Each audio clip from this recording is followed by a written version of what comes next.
Everybody's all right. Thank you for asking. Family's okay. I just had to do something real quick. Take care. Make sure we're good. But everybody's good. We're starting over. Okay. None of this happened. I'm not even here. Where am I?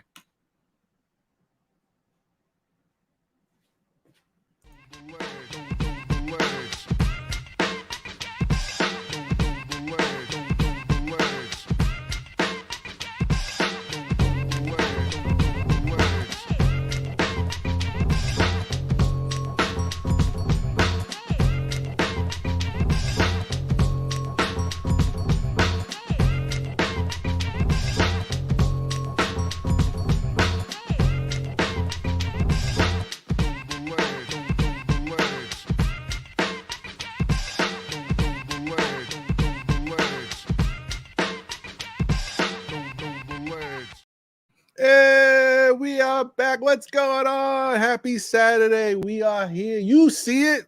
Anyway, got the morning cup of Joe. The weather is kind of gloomy outside. Hopefully everybody's doing okay. Thank you guys for tuning in. I appreciate y'all as always. Shout out to the morning guys, the people who come in early and give us the love. You know, you guys know who you are. I appreciate you. Thank you for being here as always. Let me run through it real quick.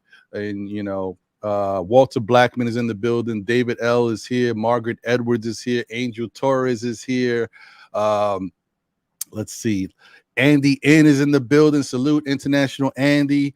D's World of Hoops is in the building. Salute to you. If you guys haven't checked out D's World of Hoops, please do. He gives you that breakdown, gives you the analysis, gives you the real talk, the real info that you need to get, and unbiased opinions.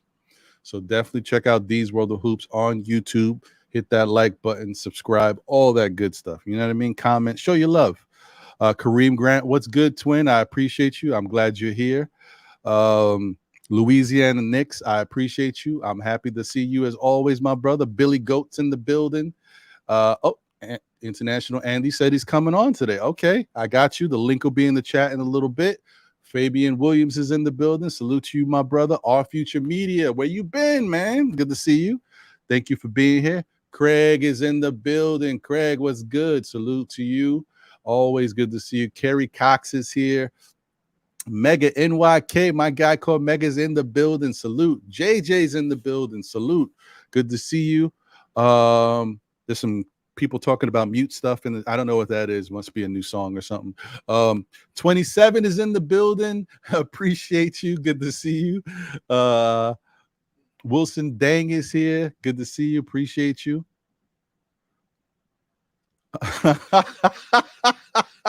That's hilarious, Wilson.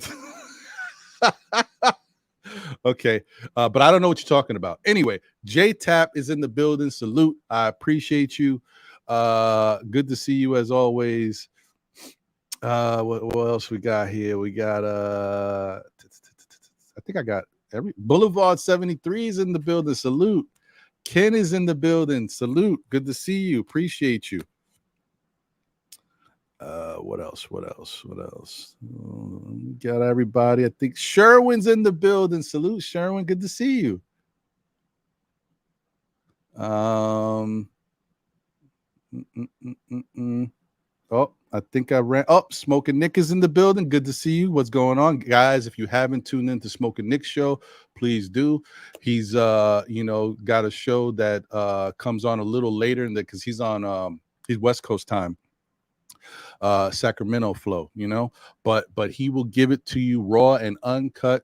That's how he gets down. Smoking Nick doesn't pull no punches. You know what I mean? So show some love to his show. Like, comment, subscribe. That's the Smoking Nick on YouTube. My guy Sam Grandison is in the building. Sam, always good to see you, my brother. I hope things are going well with you.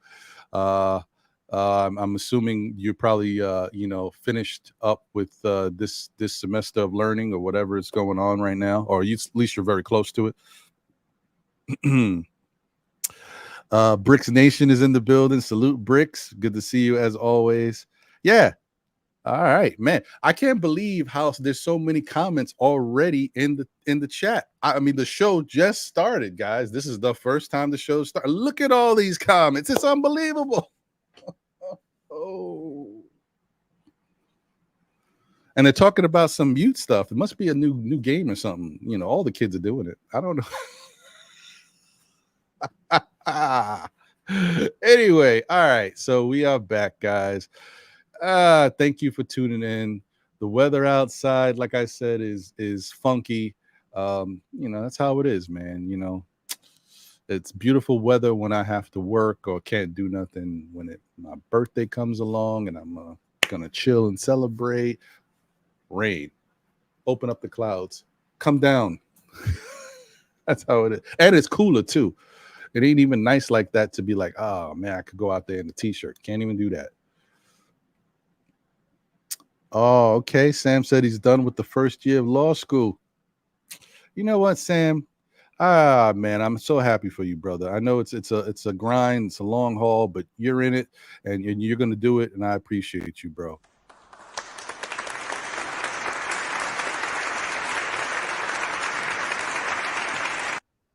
Yeah, man, Sam's a good one. Continue to keep doing what you're doing, brother. Oh, hey, thank you, Boulevard. Appreciate it, and happy birthday to your little sis. Salute. It was actually my birthday was actually Thursday, so it's not today, but you know what I mean. Yeah, good job, Sam. All right, let me put this link out there. Excuse me.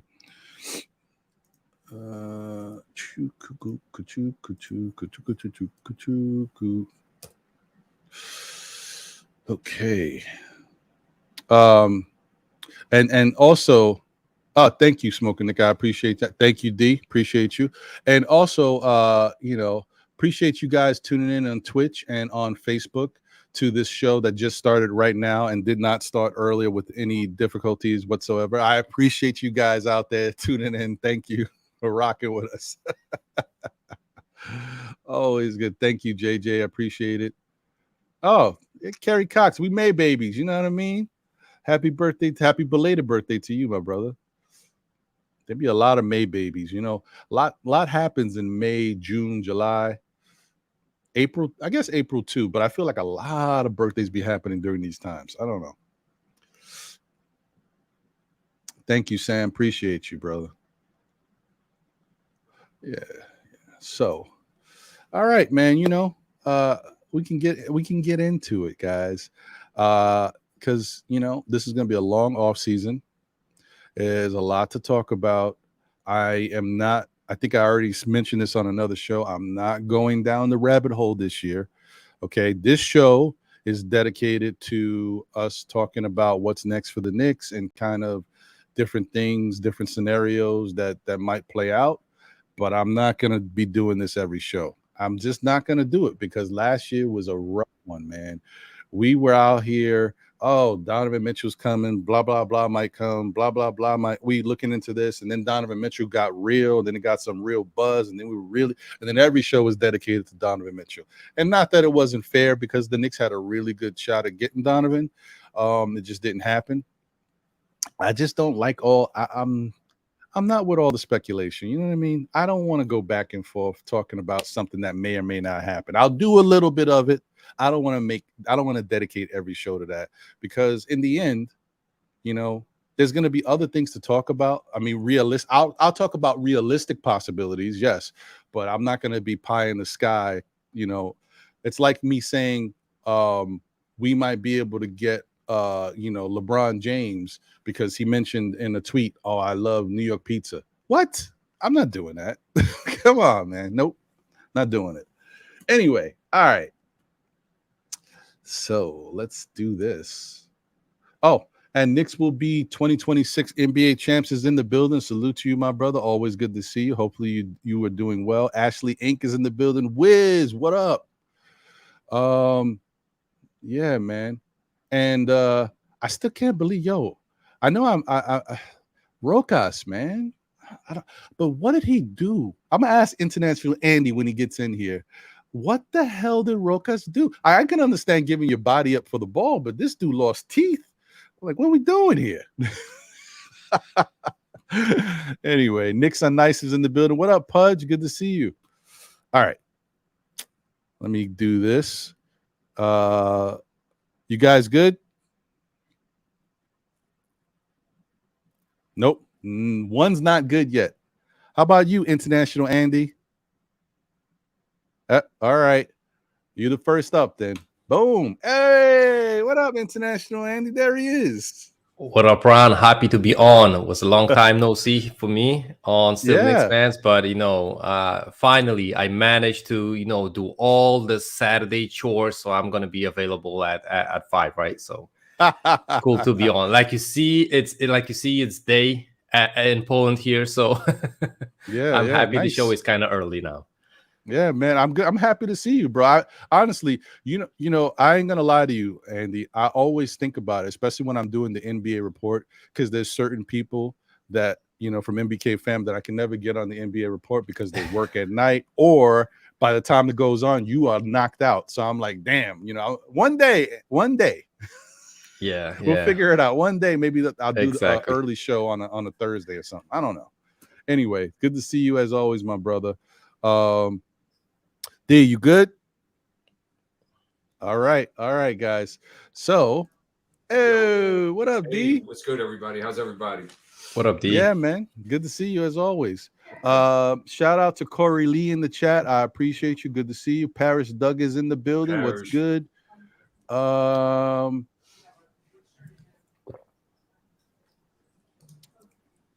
Interesting. Yeah, I think I got everybody. Interesting. Okay. All right, cool. So yeah, man. As I was saying, I like I said, the off season is fun. I enjoy the opportunity for the Knicks to get better and go out there and do something to improve the team. I don't know, man. I'm already like I'm Twittered out already. Like I'm looking at all this stuff. It's crazy. Yeah, it's bananas. But anyway, well, that's the rumor mill, Ron, and God bless you for seeing that, and God bless those that make a living off that type of stuff. Because it's so much, bro. Like you said, like he had an old comic book that he bought in Brooklyn in 1980, and that's a link to him maybe coming to something like that. Yeah, it's nuts, bro. It's nuts. Anyway, all right. So, well, let me start with Andy. Andy, what's your thoughts on what you saw in the season? Because I didn't get a chance to chop it up with you. I already did this with D, but I just want to get your thoughts on that. And then, how do you feel about what's currently going on with the playoffs? Does it make you feel any differently about our Knicks squad, Andy? Well, Ron, I'm not gonna lie. On the season and even on the playoffs result, I'm kind of happy. And happy by happy, I mean I would take this result before the season easily. Of course, when you see how the guys play, you kind of switch the expectations a little bit. But still, looking at how the Heat are playing in these playoffs, it's hard to expect that the Knicks, basically had a chance with them. Let's be real. I think the Boston Celtics have two superstars and they can manage to hold Jimmy Butler and the Heat down. So looking at our subpar play by most of the team, it's kind of hard to expect them to get a W versus these playoff Heat. So let's call it that way. And looking at the regular season, I was surprised. I think that they kind of overachieved. I was thinking play-ins is a possibility. Max is going to be the 6th seed, of course. Trade that happened for the Brooklyn Nets kind of put them down a seed, so we made the 5th seed. Still, I was the total wins of the season, I was expecting a little bit lower number. So I'm happy. I'm not gonna lie. I'm not going to be trading pieces left and right, firing coaches, firing the general managers, just because we lost in the second round of the playoffs. So I'm good with that. Did I want him to, go to the finals? Of course. Did I see that being possible? Of course. But let's be true. Let's be real. One step at a time, right? I don't think of course, the path was there, right? And I actually think that we would be up on the Celtics too, because we had a good games versus the Celtics. I think we matched up way better than even versus the Heat versus the Celtics. But then again, you know, you gotta make it to play them. If you don't make it, it's gonna be harder, right? If we would play the Bucks in the second round, I think we would have a lesser chance than versus the Heat even. So that's fair. That's fair. I appreciate you, and I agree. I mean, and like we talked about before, a lot of us, if we knew what was going to happen and it turned out to be this, we would have signed up for it. You know. exactly. Every day of the week, right? But it's different when you're actually in it and then stuff starts to play out. So it's kind of, I think most Knicks fans, I don't know. I really don't know. I would have to do a poll, but I think there's a lot of Knicks fans that just were like maybe a little too ambitious with what they thought this Knicks team was going to be. And then there's the other Knicks fans like us who talked about, because I say us because we already talked about this, D and I and all this, who had expectations. And if they did this, we would feel this way, right? But then once you get in and you start to see them play and things are shaking out and guys are getting injured around the league and people are getting knocked up, then your expectations start to change. But it doesn't change necessarily, you know, the overall forecast. But I'm with you though. I it's just it's tough. It's tough. You know, Ron, if I can add, if I can just add one thing, I loved how Josh Hart said after one of the losses in the playoffs that we had, I think it was versus the Cavs, that it's way easier to play Monday night quarterback, right? After the fact, after it happened, it's easier that we should have done something differently. It's way easier, and that's throughout the whole season. Oh, Tibbs shouldn't, you know, put that guy on the court because he missed a shot. He shouldn't be doing that kind of a matchup because it's, you know, clearly was bad. It was clearly bad because you saw that it's bad, right? I understand that, you know, he doesn't play the best offense, the best defensive schemes, and you see it, but he believes in his roster and in his players, and they feel that. And even though they doubled Jimmy Butler, which I also considered a bad move, but that was the game plan from the get-go. They were thinking that it's going to work, that it's going to click finally.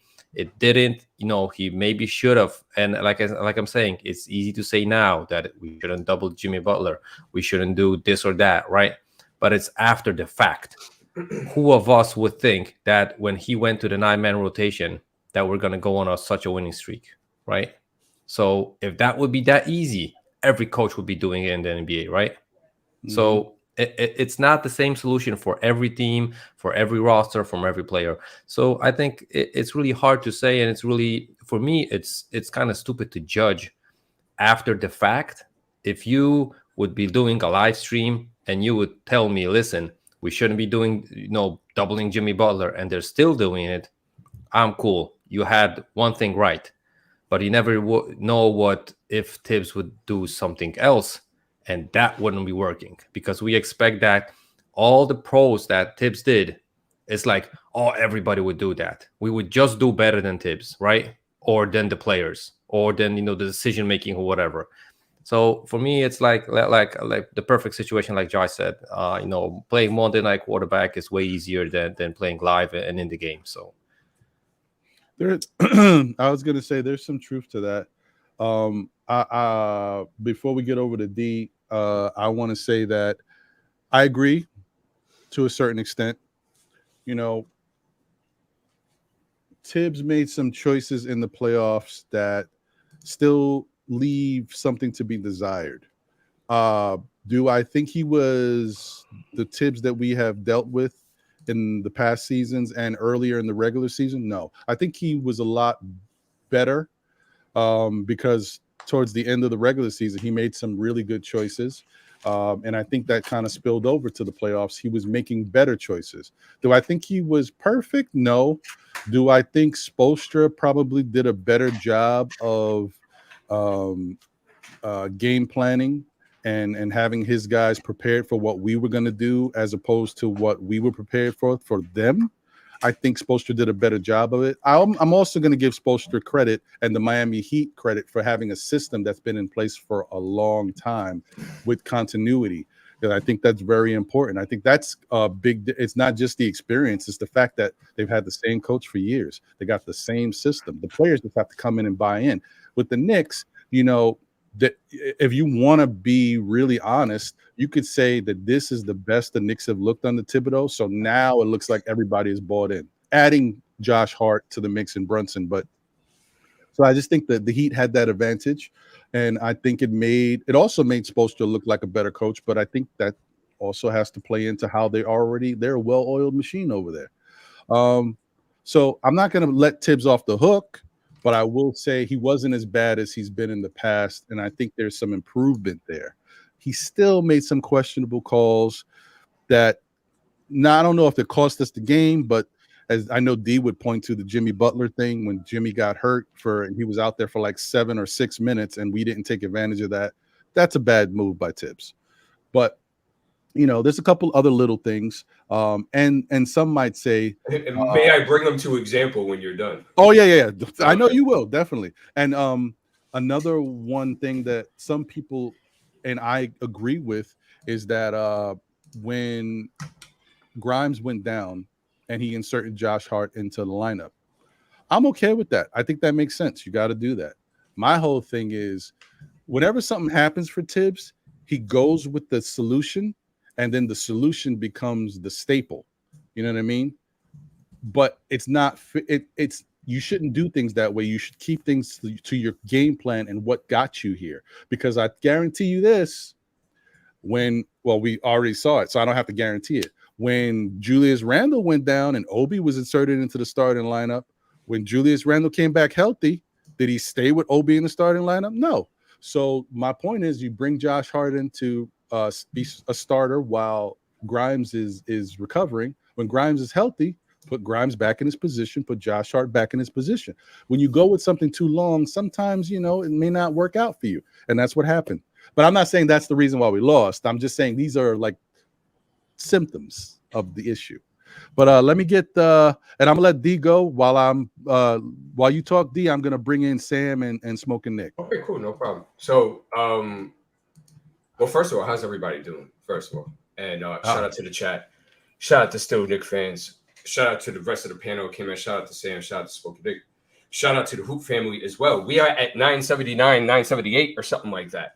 We're almost at 1K, so that's a fantastic thing. Make sure you guys are spreading the good word around. And I appreciate that, Ron, for letting me even say that on the air while on the show. No, that's dope. I didn't even know. Like, I didn't check this morning. Like, wow, you picked up steam, man. Yes, sir. So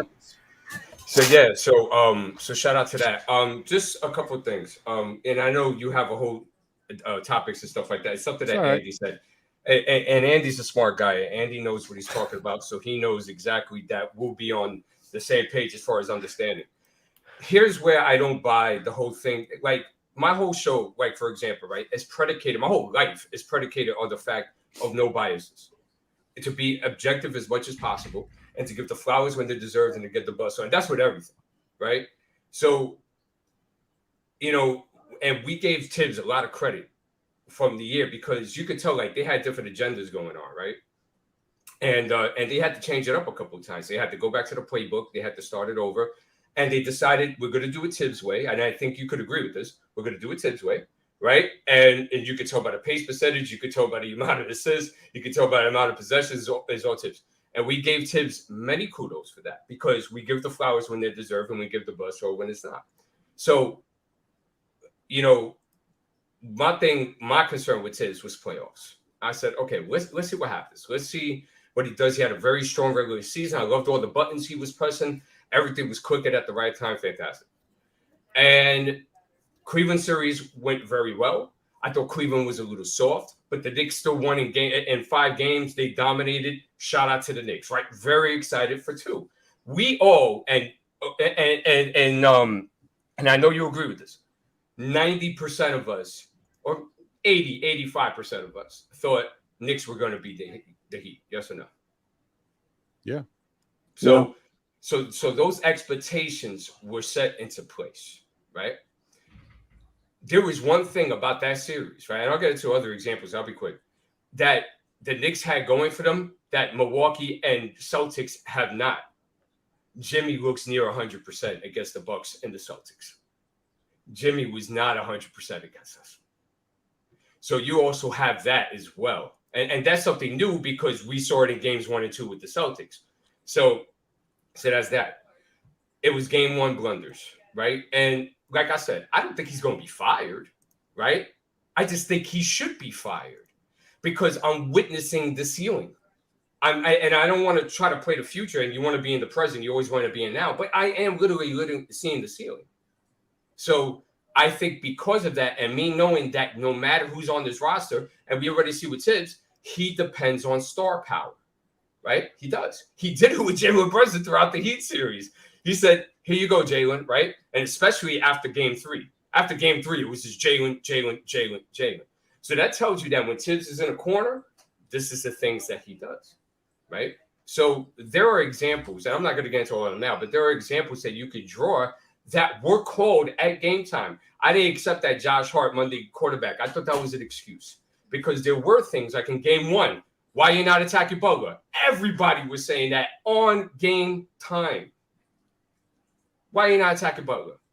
Right. Why didn't the players though? If I'm on the court and I don't believe that Tibbs was like, don't attack Butler. Like, I think that the players could decide to go at Jimmy at that point.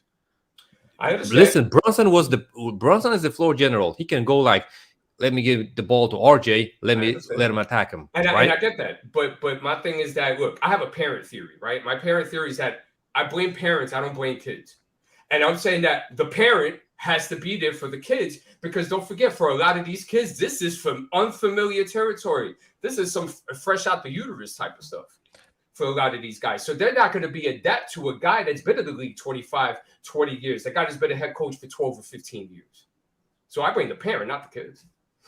Yeah, but listen, for example, but you're not going to give the credit for Brunson's offensive great play for Tibbs, but you're going to give him to Brunson, right? It was an isolation. It was something really schematically going on.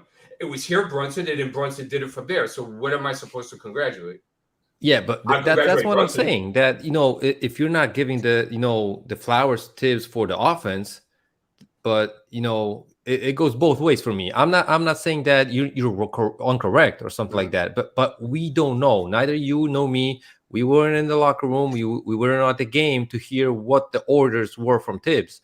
So, and I'm not saying that he's flawless. Of course not. I would fix plenty of things on the offense that I would love to see done better, right? Mm-hmm. But I think Tibbs played the game that got him to the playoffs. He played in the playoffs, and that got him through the first round. And like you said, most of the fans were thinking we're going to roll through the Heat. Even if it's not going to be in 4 games, it might be in 5 and 6 games, even if it was in 7 games that the Knicks are going to roll, right? Mm-hmm. And I'm not going to lie. I was saying this after game like 40 or 50 in the season on NBK. You can go back and see it. I was saying Knicks are playing playoff kind of basketball, hero ball, isolation ball and stuff like that. And they were playing like that. And I was like thinking, listen, this might be a good perspective for the Knicks because they're not going to have to switch up in the playoffs. Yeah. I understand that, that might have bitten them in the behind, but I would, can you imagine that the Knicks go to the playoffs, win the first round, and then switch it up totally, and they play D'Anthony kind of offense? That would be kind of whack, put the players in the disadvantage, your own players, into that disadvantage. So I'm just, like I say, I'm not saying that Tibbs is flawless. I just don't. I'm on the side that I'm not making hasty moves. If there was for me, the solution on the bench, as far as coaching staff goes, I would get him a former head coach as an assistant, a Monty Williams type, and stuff like that. And then if Tibbs fails, you put that head coach on the head coach job. I got you. Well, that's my solution. Let me finish because I just wanted to, because you went somewhere else. I just wanted to deal with where you were at before, and about the Monday quarterback thing, and especially where I have videos, Andy, after game 1, stop doubling Jimmy. I even had a show with Ron before the series started stating that, do we double him? Do we not? I'm not sure. I feel like we're leaning towards not doubling him. You see, so that was already spoken into existence, and it was I saw that on the spot. So I think that there is real tangible evidence that. But wait, hold on, Andy, because I let you ride. Hold on, I'll ride real quick. Don't worry about it. We'll go to 7-Eleven. We'll be right back.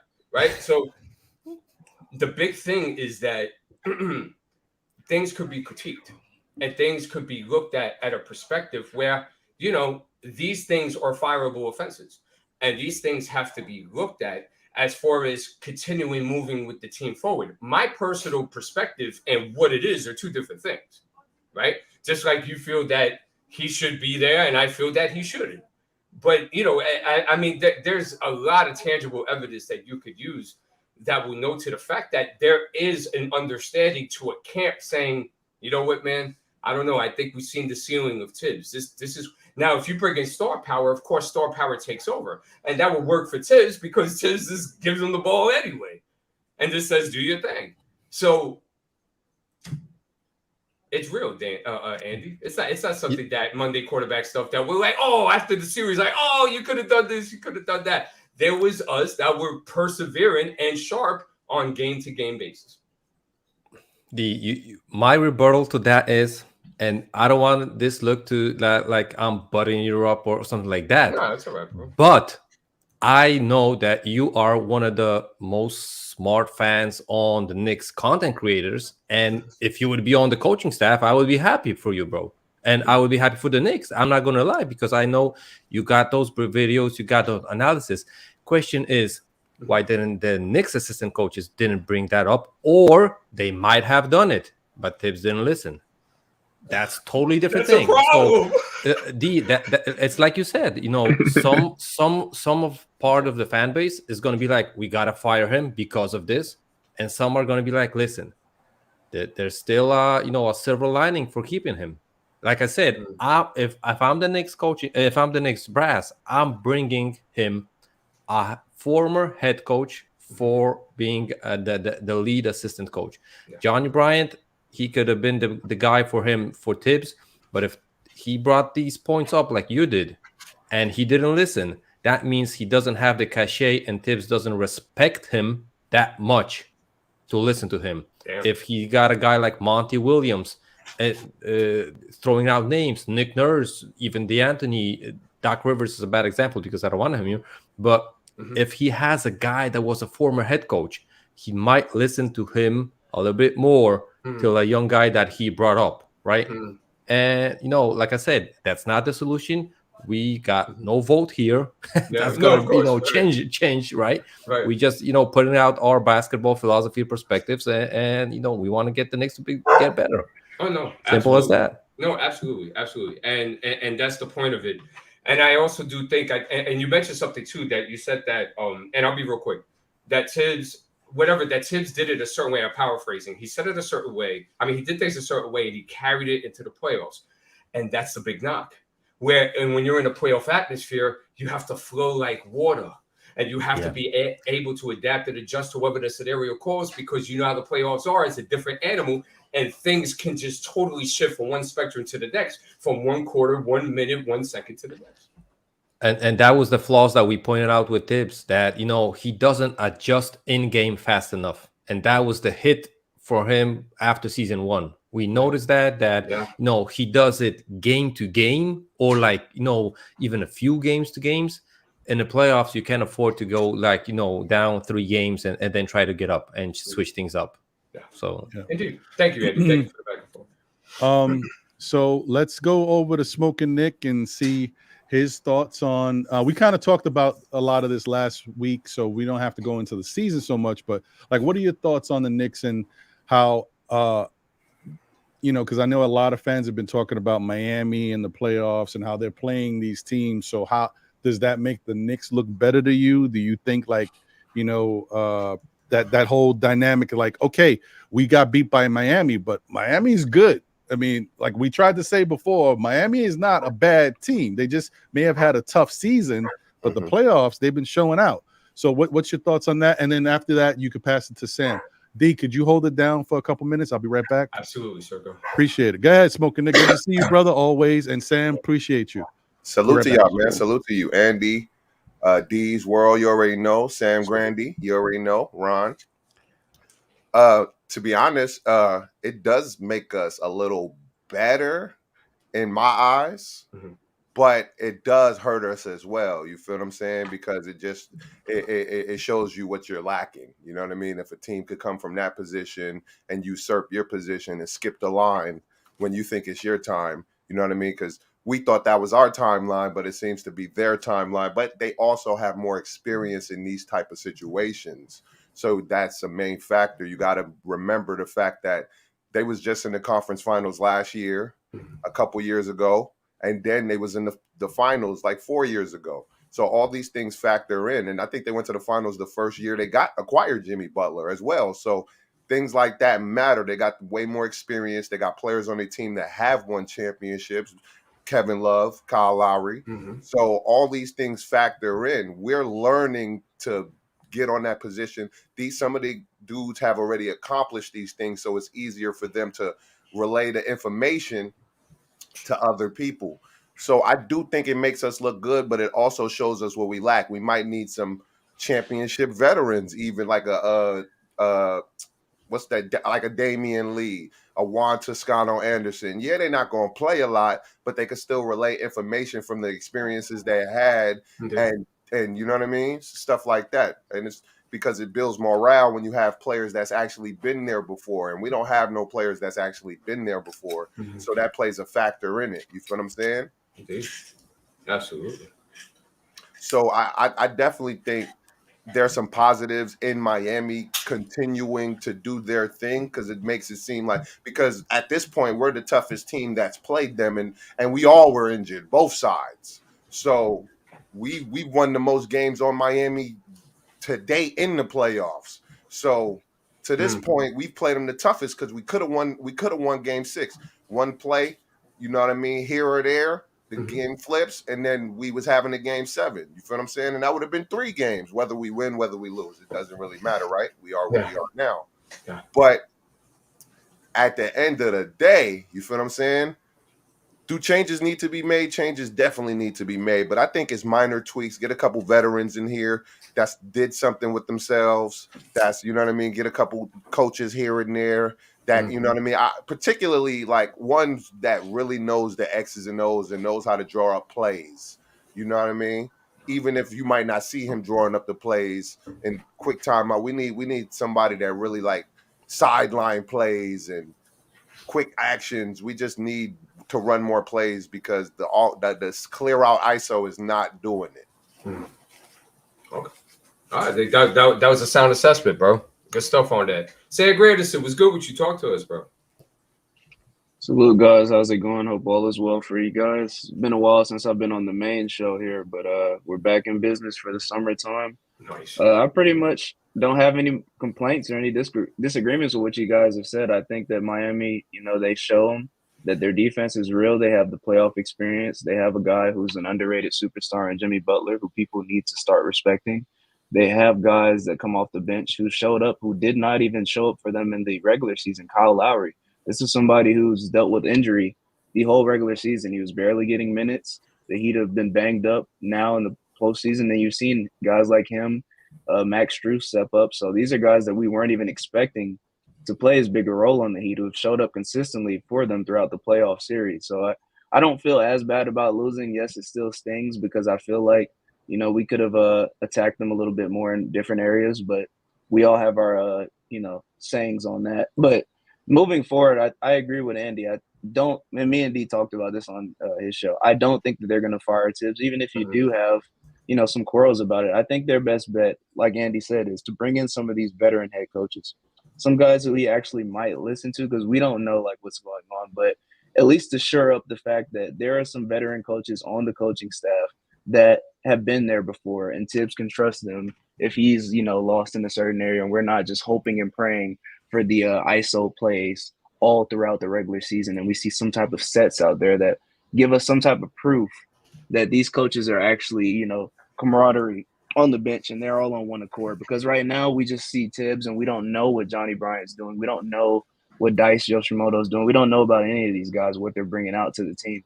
So I do think it would be smart to bring in some veteran coaches moving forward. And like Smoking Nick said, bring in some vets, please, because you're already going to be losing 2 guys for sure, in my opinion, in Fournier and Derrick Rose. So those guys, they can be filled with veterans who've been there in the playoffs, proven to be consistent there. At least, even if, like Smoking Nick said, they're not going to play, as long as they're a good voice on the team, we also could need that too. I think that would be pretty big for us because it seems to me that we're just leaning on Brunson. And I'd like to have another voice in the locker room. Like I said, we don't know what's going on there. But just bringing a guy who's a good team player and brings that type of energy, I think, would be beneficial to us. Absolutely. Very sound assessments, gentlemen. Andy, anything you want to add to what Smoking Nick was saying, Grams? Yeah, I also agree on the, like Smoking Nick said, and I'm happy to join you on the panel, Smoking Nick. I think it's our first time, so glad. Sam, we were on the panel before. If it wasn't here, it was definitely on Blorange Tears or somewhere, because I remember it. But going back to the to the vets, listen, I think Fournier was a good vet, but he doesn't have championship experience. And D-Rose, he's a good vet, but he doesn't have championship experience, and he's basically shot. And neither of those guys had the cachet and were the verbal, loud kind of voice on the bench. For example, like you said, Smoking, guys like Andre Iguodala, right? That's a guy that's gonna go up to the coach and say, like, listen, I think you should do this and that. And those are vets that the Knicks were missing. The Heat have, like you said, Kyle Lowry, Kevin Love, but they have Udonis Haslem, which keeps those guys in line, even with Jimmy Butler on the head. He's keeping him in line, right? So I think that's a huge difference that the Knicks didn't have. And listen, I see the Knicks as the baby Heat. They play kind of similar. Nobody was expecting that Max Strus and the guys, the second, third tier guys on the Heat are going to be better than Emmanuel Quickly, than RJ Barrett and stuff like that. Meanwhile, when you look at the numbers, they risen in the playoffs for the Heat, for those second tier, third tier guys. Meanwhile, for the Knicks, every basically number except for Jalen Brunson's went down in the playoffs in that series, right? So sure. I don't think there's one person, one player, one coach to blame here. I think it was just a little bit less experience, less of everything, as part as maybe probably even effort wise, that the Knicks didn't keep up and handle the pressure. So yeah. Agreed. Thanks, D. I appreciate you. Guys, good to see you. Sam, Smoking Nick, always a pleasure. Yeah, man, good takes. I've been listening.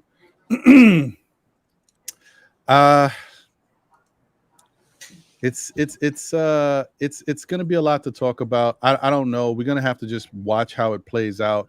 I honestly don't think anything's gonna happen with Tibbs. But you never know. But I would think that if they were going to do it, I think they would have done it. You know what I mean? Like, coaches are getting fired left and right. Like, why wait? If you're going to do it, just do it. Why drag it out? Like, what's the thought process? Is James Dolan on vacation? Do you need him to come back to be a part of the conversation? Like, I don't know what's happening if they were going to do something. Now, I'm not saying see, the thing is, there's speculation out there, and it's not like, you can't say it's real speculation because it's coming from different parties.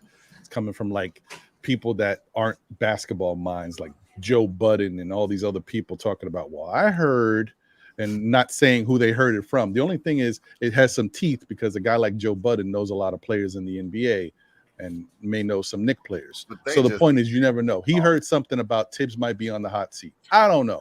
Whatever. Yeah, I'm like, yeah, okay, whatever. But like, that's what they was gonna fire him. They would have fired him immediately the next day after we lost that game, man. That's what I'm thinking. Yeah. That's what I'm thinking. Whether or not he should be fired, that's a whole nother story. Like if we would have lost game 5 and he would have lost his job that next day, like if we would have lost in the Garden on the floor, yeah, I could have seen it. If I could have seen it for sure. If he wouldn't have showed up and showed out, or we wouldn't have won that game, and we wasn't competitive in that other game, then you could justify it. You feel what I'm saying? But they didn't quit on Tibbs. We just lost the game, man. And like, I will say that got quit on. Bud got quit on. You can see them teams quitting on their coaches. That's why them coaches are being replaced. Yeah, I mean it's a very it's turning. I wonder why. That's a whole nother story, though. I'm just thinking about organizations really dropping the hammer down on these coaches right now, regardless of what's going on in their personal lives. You know, the Monty Williams story is crazy. The Budenholzer story is crazy, and they still got fired. Yeah. So I mean, you know, maybe it's because the new CBA agreements and all this stuff, and I don't know, maybe the owners are trying to take a stand and put their foot down and kind of show that they have power in this. I don't know what's happening, but it's you know, it's also timelines too. Budenholzer had been there for like 7 years, bro. Like, well, more like 6. And Monty had been there for the past 4, 5? Like 5. Like I could. Oh no, go ahead. Oh, just real quick. And plus, you know, when KD come in the door, bro, you gotta watch your back, bro. Like, that's the thing, D. See, that was the problem. You be reading my mind, bro. That's the thing. When KD comes into the fold, you just never know what's gonna happen, bro. No, you know what's gonna happen. KD sneakily says something to his agent. I don't really like Monty like that. He trying to make me do things I ain't never done before. Oh, we got that, KD. Don't worry about that. You know you bigger than basketball. and listen, guys, the report was that D-Book and KD signed off on letting Monty go. So I believe it. Listen, and I agree with you too, Ron. I agree with you too, and I'll say this one thing real quick. I agree with you too. Tibbs would have been gone because you look at it, the proof is here, guys. Doc Rivers fired immediately. Monty Williams fired immediately. Budenholzer fired immediately. Like, Tibbs is still here. Combine's going on. So I'm pretty sure if they would have wanted that new coach, they would have got him in here so he can, you know, make his assessments and talk with these guys in the front office about what they see in the combine or what they're looking forward to if they potentially do want to trade into this draft, considering we don't have a first-round pick this year. So Tibbs is here for at least for right now. Yeah, I agree. And I was gonna say that I'm not surprised. So see, KD, I'm telling you guys, dude is he's but what I don't want to do. Say it, man. Why not say it? Nah, because everybody knows I don't like KD. So, and you know what I mean? He ain't a Knicks, so I don't really care. But people know how I feel about KD. But my whole thing about Booker is like, as much as we want to say you know, different things are not basketball related, Phoenix's organization has been crazy, man. They've had a lot of things, and Booker's been going through all of it. Booker's been dealing with the ownership and the craziness that's going on there. He's been dealing with the coach, Monty Williams, as good of a coach as he may be. The way he handled this DeAndre Ayton situation, not so good. The way he handled the Jay Crowder situation, you know, I don't know. And those could be contributing factors, Ron. I think so. That's all I'm saying. Like, I understand other people are like, yo, but look at what Monty's dealt with in his life. He's a single parent, all these other things is going on. He's coaching this team. I get it. I'm just saying there's certain things going on over there that the whole away from the basketball. Basketball is basketball. If he's not fulfilling his job in the way they want him to fulfill his job, then he got to go. That ain't got nothing to do with what he's been through in his life outside of basketball, unfortunately. You know what I mean? I don't mean that's true. Cold-blooded and harsh, but it's the truth. You gotta learn how to separate the two, you know. And 4 seasons, bro. 4 seasons is a good amount of time with a team that won 63 games one year and didn't win the championship. and they've brought you KD and you didn't really go far in the playoffs. But it's hard to play 75% of a season and then trade for a guy and then think you're going to plug and play. I agree. They need to move that trade deadline back to like at least half of the season to give dudes a chance to play 20 games with each other before the playoffs going to come. You feel what I'm saying? You can't play 25 games and then the playoffs is immediately here. You're still out of rhythm with dudes. You don't even know them like that. You don't know what they like. You don't know what they don't like. You don't know what a spots is. You know, it's basketball, but it's organized basketball. So it's going to take a longer time to get in a rhythm and flow with people. You know what I mean? And, you know, just having a player because he that player, you still got to have what they call chemistry. That's fair. And shout out to Ron Sarmiento. Appreciate you. Always good to see you in the chat. Hope you're doing well. But he did maybe hit it on the head. New owner syndrome. First off, this owner's coming in, taking over this franchise. I didn't hire Monty Williams. I didn't hire the rest of these guys. He might want to clean. He might have wanted to clean house anyway. No matter what happened this year, you never know. Who knows? But anyway, there's a lot going on there. I don't know, but I will say one thing back to the Knicks. If the Knicks are maybe not going to let go of Thibodeau, but they looking at the situation a little closer, I wouldn't be surprised if, unbeknownst to everybody, maybe Johnny Bryant is called into a couple quiet meetings. Hey, Johnny, what's going on with you? How's things going? What do you think about this and stuff? And just checking in with you. You know what I mean? A little bit more than you would expect. I wouldn't be surprised if they're kind of just feeling that situation out, though. But anyway, this Johnny Bryant is going to be the Knicks' next head coach. I want to know where the narrative came from originally. You just have to watch how he moves on the sideline, the way he talks to the players, the way he talks to the Tibbs, and the way I see him talking with Leon Rose and Worldwide West. But he's a top assistant coach, though. So it's speculation. Okay, all right. Yeah, but it's very geared speculation. Like it's not out of the blue. It would be one thing if I said I think Dice is going to be the next coach. No. The Westchester Knicks, maybe. See, look at that. They're trying to come get me, man. I'm setting off fires with this one. They just passed my house. It's hot, so I got the window open. They just passed my house hard and aggressively. Pause. The smoking Knicks, B. You know what I mean? But Ron, if I can pose a question about before we go back to the Knicks, do you guys think if the Celtics maybe not get sweep, but if they lose like 4-1 in this conference finals, that coach of the Celtics gets fired? Because he's like the first year, right? And they just took off the interim tag of him, but he's not that kind of a name for me, at least, to run a win now team. You know what? That's a good question. I'll let everybody answer it, but I'll just throw my 2 cents in real quick. Yeah, you may have a point. He's not a household name, and he took over a team that was already making it to the finals. Ready with a team, different coach. Right. And it's tough, especially when like Budenholzer's out there, Doc Rivers is out there, Monty Williams is out there. Who knows who else might be out there? Oh shoot, yeah, I don't know. With Nick Nurse being out there too, I don't know. This is a cutthroat business, man. So and like I said, this guy, well, like you said, this guy is not a household name. Now, I will say, in 1 year of coaching, he did an incredible job, because I honestly thought that they weren't even going to be able to make it this far. And I know they're a talented team. I know they got basically all the pieces to do it. I just thought that there would be some coaching mistakes that he would make that would really come back to bite them. I haven't watched enough of them to see if that's been true, but I feel like he's pretty much done a decent job and carried them, the right way to this point. Do I think Udoka would have been better? Yeah, of course. But it is what it is. So Udoka going to stress that defense. The one thing they've been lacking since they haven't had him is that defense. They go into these lapses where they don't play no defense and they turn the ball over way too much. And Ron, just to point out one thing, I don't know if you guys watched the Celtics games in the playoffs, but they stink late in the games, and I think that's also coaching. I think to be blamed on coaching. Yeah, that's coaching. I'd agree. I agree.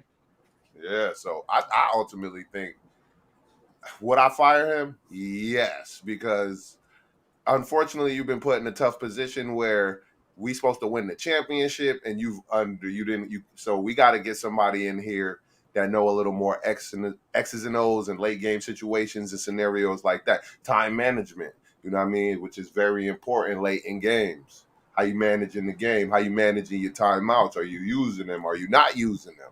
All these things factor, man. And what kind of plays are you calling? Are they listening to you? Yeah, D, you better send that CV over though. Dude, if they're not listening, you should get fired on the spot. Yeah, 100%. You know, 100%. Listen, but are we actually listening though? You know what I mean? Because I'm gonna be honest with you. Like, if I feel bad for the guy, I never advocate for anybody, losing their job of any nature. But if they lose the way I think that they're gonna lose to Miami, which I honestly think they can get swept at this point. If they get swept or even a gentleman sweep, I see him being fired. He's gone. Because I don't see how you bring that guy back. Mm. And there are options that we just talked about, these candidates out there. Yeah. I don't see how you pass up on one of those guys Yeah. to keep this coach around. Now, do I think that, Nick Nurse is a better fit? Possibly. And I think that there's people in the Celtics brass who could think the same thing. And they might be like, Mazzulla, you were a great fit for us. We like what you do, but you're not going to take us to that level. Mm. I think he could be solely fired on losing 2 games at home. There we go. There we go. Yeah. And I think also the drop off in defense from last year to this year is something that was in the contention tank as well for him to be fired. Yeah, if it did no, that makes sense. I agree. Margaret Edwards said, I heard Nick Nurse got the Philly coaching job. Is that true? I mean, not that nothing's been announced, but would I be surprised when they let go of Doc Rivers and they knew Nick Nurse was out there? Would I be surprised if Nick Nurse is the coach? Not at all. And to me, that makes a lot of sense, because if you look at all the coaching candidates that you might have available, Nick Nurse is kind of right at the top because of what he has done. Some people don't give him a lot of credit. I think they're a little too harsh because I think Nick Nurse is a good coach. Maybe there's certain things that he could do better, but he's really good. And I think they're trying to keep Joel Embiid happy. You know what I mean? I think that I honestly think that Embiid Harden thing is going to come to a crashing halt eventually. May not be yet, but there's something about that. I think Harden is gone though. Yeah, I think so? Everybody's on. Yeah, a lot of people think that too. So that's a great segue to one of your topics. Yes, it is. Yes, it is. So, guys, what I'm gonna do here is basically, I want to talk about these proposed big names, and I'm not doing a whole bunch of them. I'm only doing 4. It's only 4 of them, and we'll just talk about if it's feasible for these guys to be Knicks, if the Knicks can make it possible to send a package to these teams that might work, that a team might even consider, because these are the big boys. You know what I mean? Does it make sense from that standpoint, and how could it work? So you know what? I don't want to start with him. I'll start with him second. So what I'm going to go with first is we'll start with to me, the biggest of all the bigs. You know what I mean? Like, he's the wish list. Everybody wants him. Who would not want him? Could we get him? I don't know. But hey, why not? Giannis Antetokounmpo.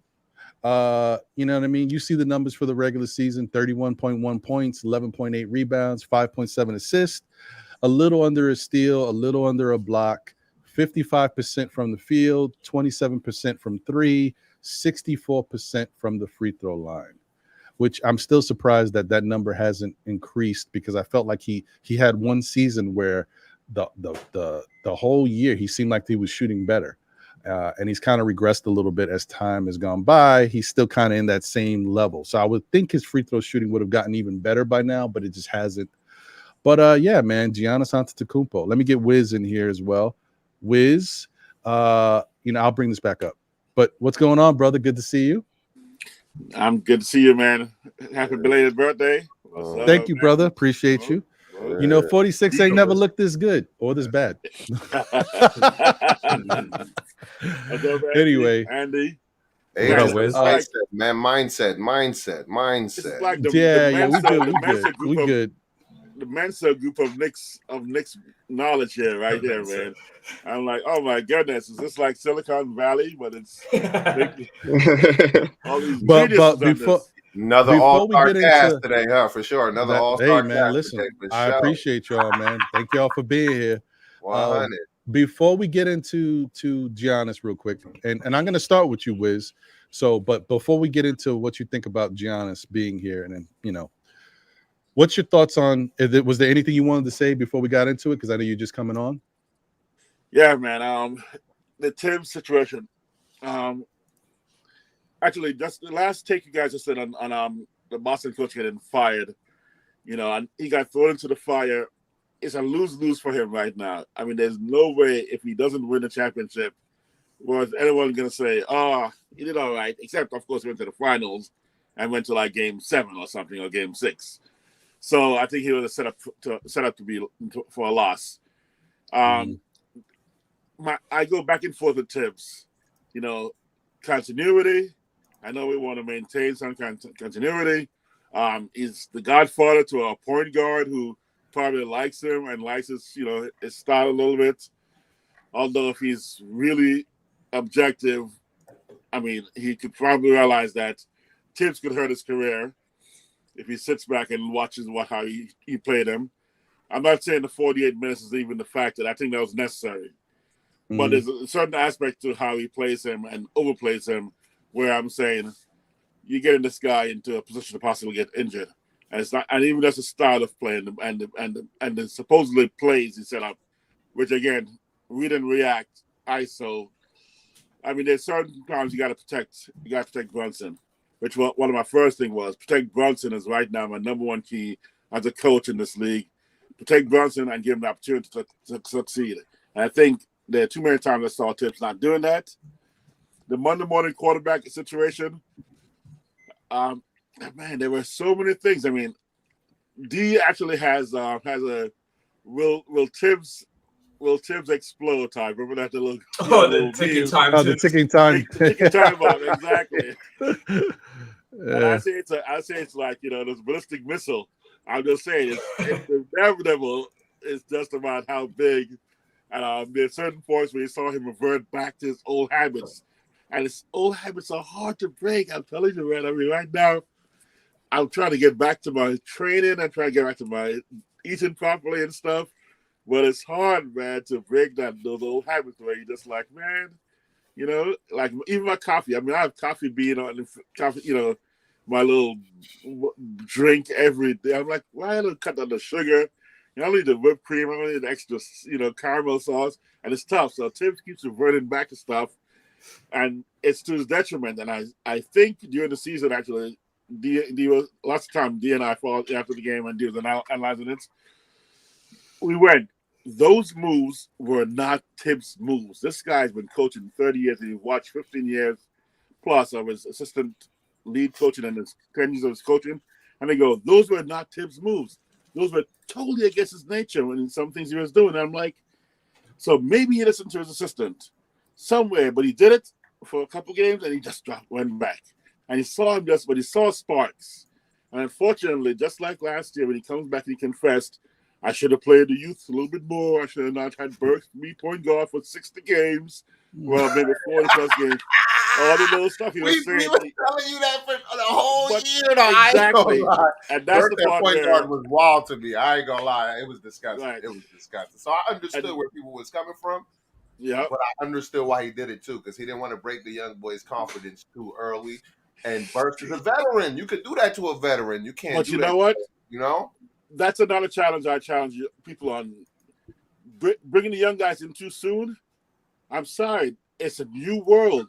These guys are playing all their lives from like 10 in AAU. They're playing all the time. And these guys are anxious to get on that floor. And you keep thinking that because they're going to get on the floor and maybe make some mistakes. Some of these guys are so confident. Like I think Ike's one of those guys that you couldn't have broken him if you had him at point guard last year and you just told him, yo, I believe in you, run it. And he makes mistakes and he loses and he makes mistakes and he loses, but he's still I got your back. I don't think these guys are breaking. There's so many rookies getting played right now as the leader of their teams that you got to let these young kids get a chance early when you have no one else to rely on. It's a guy who's Wiz, my friend. Journeyman. My friend Wiz, you don't want them just running the ball and then just because just if they bring the ball up and they in the game and they just passing the ball off, all they really getting experience is playing defense. That's really what they do. You feel what I'm saying? That's all McBride ever do. He get the ball. Listen, he get the ball. He dribbled down. He immediately passes to somebody. And the only time he ever really gets to shoot is at the end of the clock when nobody else got nothing. That's not. I'm not saying that he couldn't tweak how he played the game, but you guys keep. It almost sounds like sometimes you guys are saying unless you're an elite rookie. Unless you're gonna get a real opportunity as a young boy, right? That means like when you watch Grimes, he looked like he rushing because he's scared to shoot.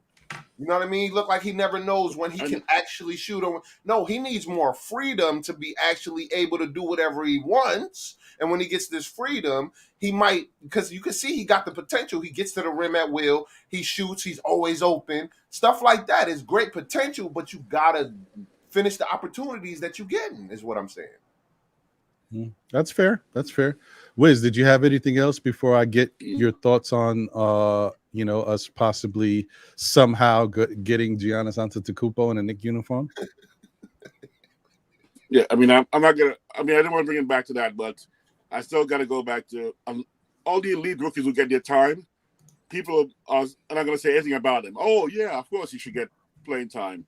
All the non-top 3 guys who don't get time, you're like, we don't want to destroy the Eagles. We don't want to put them in too early. I'm sorry. Some of these 25th to 40 picks were already mentally to play in the games, but everyone's like, he's not ready yet. He's not ready yet. He's too soon. But everyone, top 5 guys, throw him in there. Mathurin, man, he's ready to go. Zion, he's ready to go. Ja, and I'm not saying that because not because they're elite players is the reason that they should get the time. I think sometimes mentally they're not ready to go either. I don't think Ja may have been ready to go. I mean, just because of just his recent incidents, he's just very young mentally, where there are guys who are mature mentally, who are ready to go, and don't make that the reason not to play a rookie. Anyway, but I don't want to hijack that situation. I'm going to ready to go for Giannis. So if you want to, let's roll on Giannis, and I'll drop little other gems in there about my concern about Tibbs. Not saying fire. I wouldn't object to him being fired. I'm not saying fire him, though. But I'm also not saying fire this Boston coach right away, because that's going to create another ripple effect on their team's future. All right. Okay. That works. All right. So let me just do this real quick. Say what's up to these guys, because I starred them. I wanted to make sure Gerard Charlotte in the chat. Appreciate you. Thank you for being here. Coach CR617 in the building. I'll read this because I know you wanted that smoke earlier. You were like, cat. He was like, I don't care. Come at me if you don't like it. If you like cat, you can have cat. It's up to you. You can make it happen. Oh, wait, no, you can't make it happen. But you know what? If you like cat, no, seriously, though, it's your opinion. If you feel like cat would be a good Nick to have, listen, there's nothing wrong with that. I don't agree, but that doesn't mean I'm right. That doesn't mean you're wrong. Ron, it's just my personal opinion. He can make it happen on 2K. Handle that. That's right. 2K, that's where it can happen. But anyway, but yeah, Coach, I appreciate you. Thank you for being in the chat. I think this might be your first time I'm seeing you in the chat, but you might have been here before. But if you have, thank you for being back. But yeah, man, listen, Cat is not a bad player. It's just that I think Cat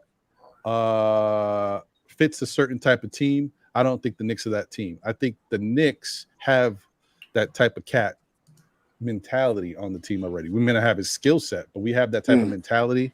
We're trying to get some dogs on this team. Like we got 2 dogs, and we want more dogs on this team. Why we need a cat, man? Is that say it, man? Stop! Don't be around it. Yeah, Spoken Nick. Yo, you should do content, B. That was right on time, man. Man, we good on that, man. Me personally, I'm good on that. I couldn't even set that up any better. We got dogs on the team. Come on, B. Dunked it. That's what I do. I see. Francisco Carrillo is in the building. Salute to you, my brother. Always good to see you. New York Knicks City and Squad is in the building. What's going on, bro?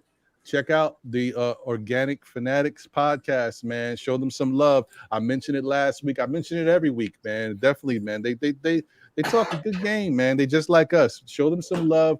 Like, comment, subscribe on their YouTube channel, Organic Fanatics podcast. D Coolest 718 is in the building. Salute to you. My guy Nice is in the building. Oh man, look at you. I mean, I'm just gonna put this out there just in case, because I know how Nice be. He might be at work, and if he feels like it, I don't want to shortchange him. Appreciate you as always, Nice. Hulk TV is in the building. Hulk smash. Okay, I'm done. I'm never gonna do that again. Anyway, Hulk TV is here. Emphasize more, man. Yeah, a little bit. You don't. Well, I don't know, Smoking Nick. You don't want me to get angry. I don't think you like me when I get angry. See what I did there? No, that was fire. Oh man, 46-year-old jokes, bro. That's what I do. Yeah, no, that was fire. That was fire. That was a good Justin setup. King in the building. Salute you, brother. Justin King. I'm trying to figure out if I've seen your name before in the chat. Maybe I have, but it's been a long time. But yeah. Thank you for being here, man. Appreciate you. It's good, Justin. And Real King is in the building. Salute to you, Real King. Always good to see you. All right. Now back to regularly scheduled programming. One more. Sorry. Well, two more. Julian Blum is in the building. What's going on, Julian? He said the only dog on this team is Brunson. Tell me another. Like, come on, you can't do that to Josh Hart. Look, Knick fans, don't do that. Knick fans, if you think about it, don't do it, because let's be real. Josh Hart came into this team, and ever since he's been here, he's been a dog. And then we get into the Cavaliers series. He was a dog throughout that series. Just because he had a puppy moment in the Miami series, it doesn't change who he is. He still played the same way, but it doesn't work in the Miami series with the way physicality that Miami was bringing to him, with the way the refs were calling his stuff, getting him out of the game. Let's come on, guys. Let's not forget who he is. Let's come on, y'all. Yeah, we turn quick out here, baby. Wait, hold on. I'm with my guy Julian, bro. Who is the most consistent dog on this team besides? No. Brunson's a dog. I'm just saying, should Josh Hart is still a dog too? The only dog on this team is Brunson. Tell me another lie. Laugh out loud. Because he meant consistency. That's how you took it. That's not what he said. I'm pretty sure Julian would agree. That's what he would have wrote. You feel what I'm saying? So I'm not going to take what you said. I'm going to read what he wrote and take it as that, right? Me personally. You know what, you're right, because he changed his stance. Now he said two dogs now. Yeah, you're about to move the goalpost real quick. Like, I wasn't moving it. I was interpreting, not moving the goalpost. I like that. And the show has just begun, guys. Here we go. Consistent dog is different than dog. And sometimes a dog wants to. I already know who the biggest dog on this team, man. And take a little break to come back to fight another day. I think what happened was Miami and Butler kind of something touched him where he got bit on the ass and he turned around and he goes, and he's like, okay, let me regroup. I think he's gonna come back next year, harsh as ever, and with a bigger heart, pun intended. So I'd say I just don't. Come on, man. Fudge. Can you acknowledge that with Julian Blum said to everybody's turning. Ron, can you acknowledge what Julian Blum said to me? That was harsh, man. My feelings is hurt. Oh, come on, man. You know what? Look, all I want to acknowledge is that Josh Hart is a dog, okay? And if you don't think Josh Hart is a dog, let's just rewind time and not bring Josh Hart to this team. And let's see if the Knicks win 47 games and if we make it out of the Cleveland series without Josh Hart. I'm just saying, it's up to you guys. I'm looking at it for what it is. I'm not saying he's the biggest dog. Without Josh Hart, though. Oh, no. We weren't winning the way we were winning with Josh Hart. And here's my point. Smoking Nick. No. This is my point. This is what I told. I told not only when I did the shows, I told D on the side. I said, man, all of a sudden it looks like I was watching the Knick game and something changed with them. It's not the fact that they were winning, they go on streaks. We know they do that. I said, look, it looks like they know how to win close games now. It's like they're never out of it. That's the dog that Josh Hart added. And you want to say Brunson has a lot to do with it? Of course. But don't think that Brunson didn't I got one of my dogs with me now. So now we really going to get busy. Don't think that. That's all I'm saying. But I think there is a sound from people saying that he didn't show up the second round. Was it the same pit bull? So now it made you think was he masquerading? Was he charading as one, but he really wasn't one? I can see what people can go. No, I think that. I think when it comes to Josh Hart, he's always going to be a dog. The problem is he has to. He's like a dog on leash sometimes, and he needs some control. Mm-hmm. And so sometimes you could even see when Josh Hart used to grab the ball and try to take it coast to coast. You going up against the guys that who's going to block your shot. You're going right at it. He sees you coming. And because Josh Hart's skill set, he's strong and he's a solid finisher. But he's not like as the kids like to say, he ain't jelly. He ain't gonna go up on Bam and then go up under him.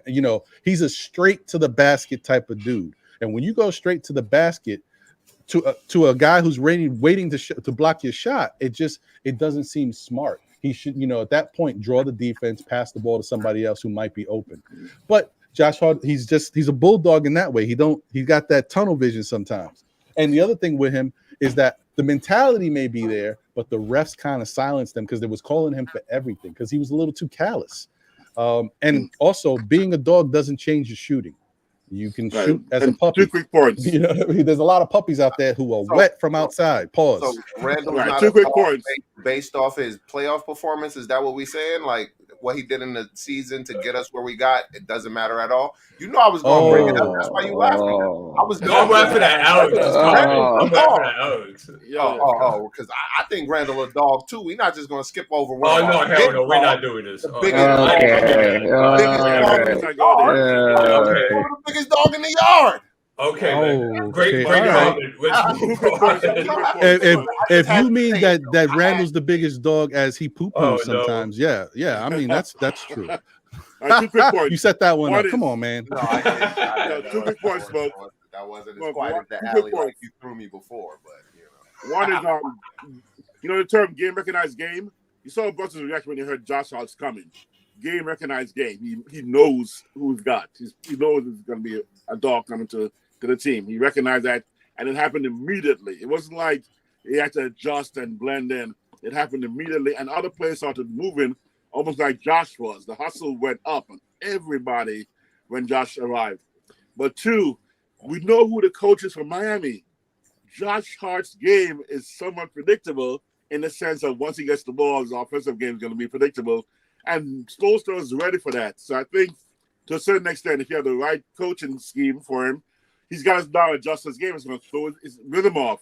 And so that's what kind of happened. And we didn't have a guy who could react to adjusting Josh's game to say, hey, Josh, you know what? Here's what we need you to do. Stay aggressive, boards-wise, but offensive-wise, get your ball out your hands. I don't know what could have happened. Well, I mean, also was prepared for him. I think what you're saying, Wiz, is fair. The Josh Hart's game is predictable, and he was also scared to shoot. He's been scared to shoot since he's been a Knick. I don't know what that's about. He shoots once in a blue, but he has opportunities. He just doesn't pull the trigger, and that doesn't make the defense honest. Fine, okay. Let's get off of this and get back into what we were trying to get into. The last thing I want to say, because I'm one of those I look at everything type things. Now I'm not always right, but another reason why Josh Hart doesn't look as good to people. Josh Hart's still the same dog, but guess what? When Quickly's not doing nothing and Grimes ain't doing nothing, everything falls on Josh Hart. So if they were still playing their game and knocking down the shots, we wouldn't be complaining about Josh passing up shots because the other guys would be knocking them down like they were doing in the regular season when he was here. Whatever. You get my point. All right, I'm done. Okay. So let's get back into the regularly scheduled programming. Shout out to Fly God the Third, aka C_Mac in the building. Ribby in the building. Salute to you, my brother. Lewis Hedges is here. Nick Yak is in the building. And I also want to give a big shout out to my guy, Jigga Man Porto, his brother Phil Porto, and my guy Hector from Knicks Morning Brew Sports, and Yankees Morning Brew for doing the damn thing. Go sign up if you haven't already. Like, comment, subscribe on their channel. Great content. I mean, they're expanding, they're growing. I really like what you guys are doing with the new kid channel. I think that's pretty dope. So keep doing what you guys are doing, man. Very big moves. Okay. Once again, let's try this. Now, Giannis Antetokounmpo. Here we go. All right. You move to the next player. You're not even getting him. You move to the next player. Yeah, man. His conversation keep leading into them other conversations, man. How you gonna say that, Smoking Nick? Look, he's already in the Nick uniform. Like come on now. Already, man. He's already got the Nick colors on, B. You see it? They don't even look comfortable in those. That's a pit bull, by the way. That's what a pit bull looks like. That's a dog. Yeah, no, he's a beast. He's a monster. Would love to have Giannis Antetokounmpo. These type of stats you can't it's on another level, and the way that he goes at the game and attacks his opponent, that's something we only have really gotten out of a Brunson to be attacking and effective. RJ attacks a lot too, but he's just not as effective. The free throw, yeah, I mean, 3-point yeah. shoot is atrocious. I ain't gonna lie. That is. But you know what? For a guy like that who gives you 31 points per game and almost 12 rebounds and shoots that poorly from 3 in the free throw, he a beast, B. But if he a gonna get 31 points, he gonna get a lot of. He gonna get fouled a lot, and he can't even hit this free throws. So he could be averaging like 40 or 50 if he hit his. Well, go ahead, hack a Giannis. I'll watch. And also, too, in Game 6 when they won the finals, he shot 17 and 19 in that last Game 6, and actually shot a respectable 70-something% in that series. So he has shown that the ability that last to hit game, free you're throws. right. He did hit a lot of free throws in that last game to win it. He definitely was hyper focused in that game, but that is not his normal. Listen, I agree, but you know what the thing about Giannis is? Giannis has to. He works so hard, and he's such a aggressive. He's so aggressive in what he does, and it adds to his game. It's kind of like, he just continues to push and push and push, and sometimes I think that affects your shot. The adrenaline, the constantly going 100 miles an hour. I think it affects you calming down and being comfortable just shooting a shot. This is kind of like the Obi thing. I feel like guys, when Obi comes into the game, it's very rare that he hits his first shot. Sometimes not even the second shot. His adrenaline is so pumped up when he gets the ball and has to shoot. It's usually an air ball. It's just a wild shot. You know what I mean? But once he calms himself down, the shots start to line up. I think with Giannis, I just think he just moves so fast. He's always 100 miles an hour that it's just tough for him. But I will say, if Giannis wants to focus, if Giannis said, listen, I'm not going to go toe-to-toe, toe-to-tilt, whatever they call it, 100 miles an hour each time I go down the court, and I slow myself down, I think Giannis could be a very effective, efficient shooter. Because we've seen Giannis had a season where he worked on everything. And in the preseason, he was the best shooter in the preseason. I thought it was crazy. I was like, what the hell is going on? This guy's knocking down all his free throws. He's hitting threes. Then he got into the regular season. He was still pretty good, but it tailed off a little bit. But it's just like, I think if he focuses, he can really knock down stuff. It's just that he's just he's so jacked up. It's a little over the place. But whatever. Mm-hmm. Okay. My thoughts are, I would love to have Giannis on the Knicks. It would take an arm, a leg, the rest of us on the panel, and a bunch of stuff to get him. I don't know, but let's see. Let Andy, what do you think about Giannis being a Knick?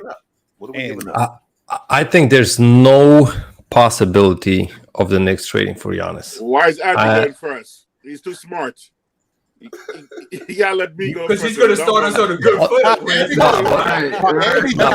Listen, guys.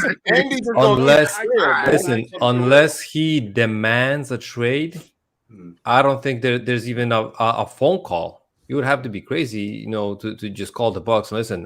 What do you want for Giannis? They would laugh so hard that they would be like, you would make the papers, the headlines, if you would just make the call for it, right? So yeah, for me, he is out of reach. There's no narrative there because they fired a coach, so they're gonna let Giannis be in the committee to pick a coach for the Bucks. I don't see any way you could. I literally see any other player in the NBA being available for the Knicks, but not Giannis. You could argue that Luka would be available for the Knicks more than Giannis. I mean, I could as see far that. As I if there was I could see that. So I'm gonna keep a short run. Let's wake up from this dream. I'm gonna save D for last on this one, just because I know D loves. No, I'll be quick. I swear. Really? Okay. Yeah, I'll be quick because I'm with you. Like when we get out of Inception, right? We know damn well it's not gonna happen, right? But there is a but. But if I am the front office, you damn right, I'm gonna put my best offer available. I'm going to inquire, and I'm going to try to shake and bake what I can. I know it's not going to happen, but I have to attempt as a front office and as the president of basketball operations to do so. That's it. Yo, D. Yo, our best offer. We'll trade you all 13 players for Giannis. No, man, we have attracted draft capital. Are you crazy? We would have to trade Dolan and his money for Giannis. We have attracted draft capital, right? And we also have players like, look, listen, your guy Randall, right? You speak so hard for him, right? That he should be a compatible piece, should he not? Yo, for Giannis, yeah. But okay then. So then, what you talking about then? Like, to be honest, like if it's Giannis, it's Giannis. You feel me? That gives you a chance to win the championship every year. So if Giannis and Randall get traded for, I would not be mad. I would understand why they did it. You feel what I'm saying? But you would still have to put the shooters around Giannis. We don't have the shooters around the players that we need shooting around. So to get Giannis don't even make sense right now, or it's not conducive until we get the players that we could. Know what I mean? But just real quick, and then I'll pass it to Sam because why we were going said, into wake up, man, wake up, man, like that old school '80s movie. Wake up, man, wake up. Smoke Nick, we would be looking at JJ Redick to get him out of retirement just to play around Giannis, bro. But don't focus so much on Giannis. Focus on the concept of that. That's how big game hunting you got to go in order to get this team to the next level. That's a good point. I don't even have to say anything. For certain guys that are chatting stuff that are not grabbing the big picture of it, don't get stuck in the chess piece of Giannis. Get stuck in the fact that we need an impact player of that caliber in order for us to get to a championship contention level for the next 3 to 5 But years. I also think when you bring that up, right, is what pieces do we have, or what pieces can we put around that person immediately? So when we start having this conversation, I immediately think, who we gonna put around Giannis when we got Giannis besides the one player that we ultimately won't trade? So I said 13 before, I meant 12, right? So we'll have 12 different players, 12 different players besides Brunson, right? So who these 12 players gonna be is what I want to know.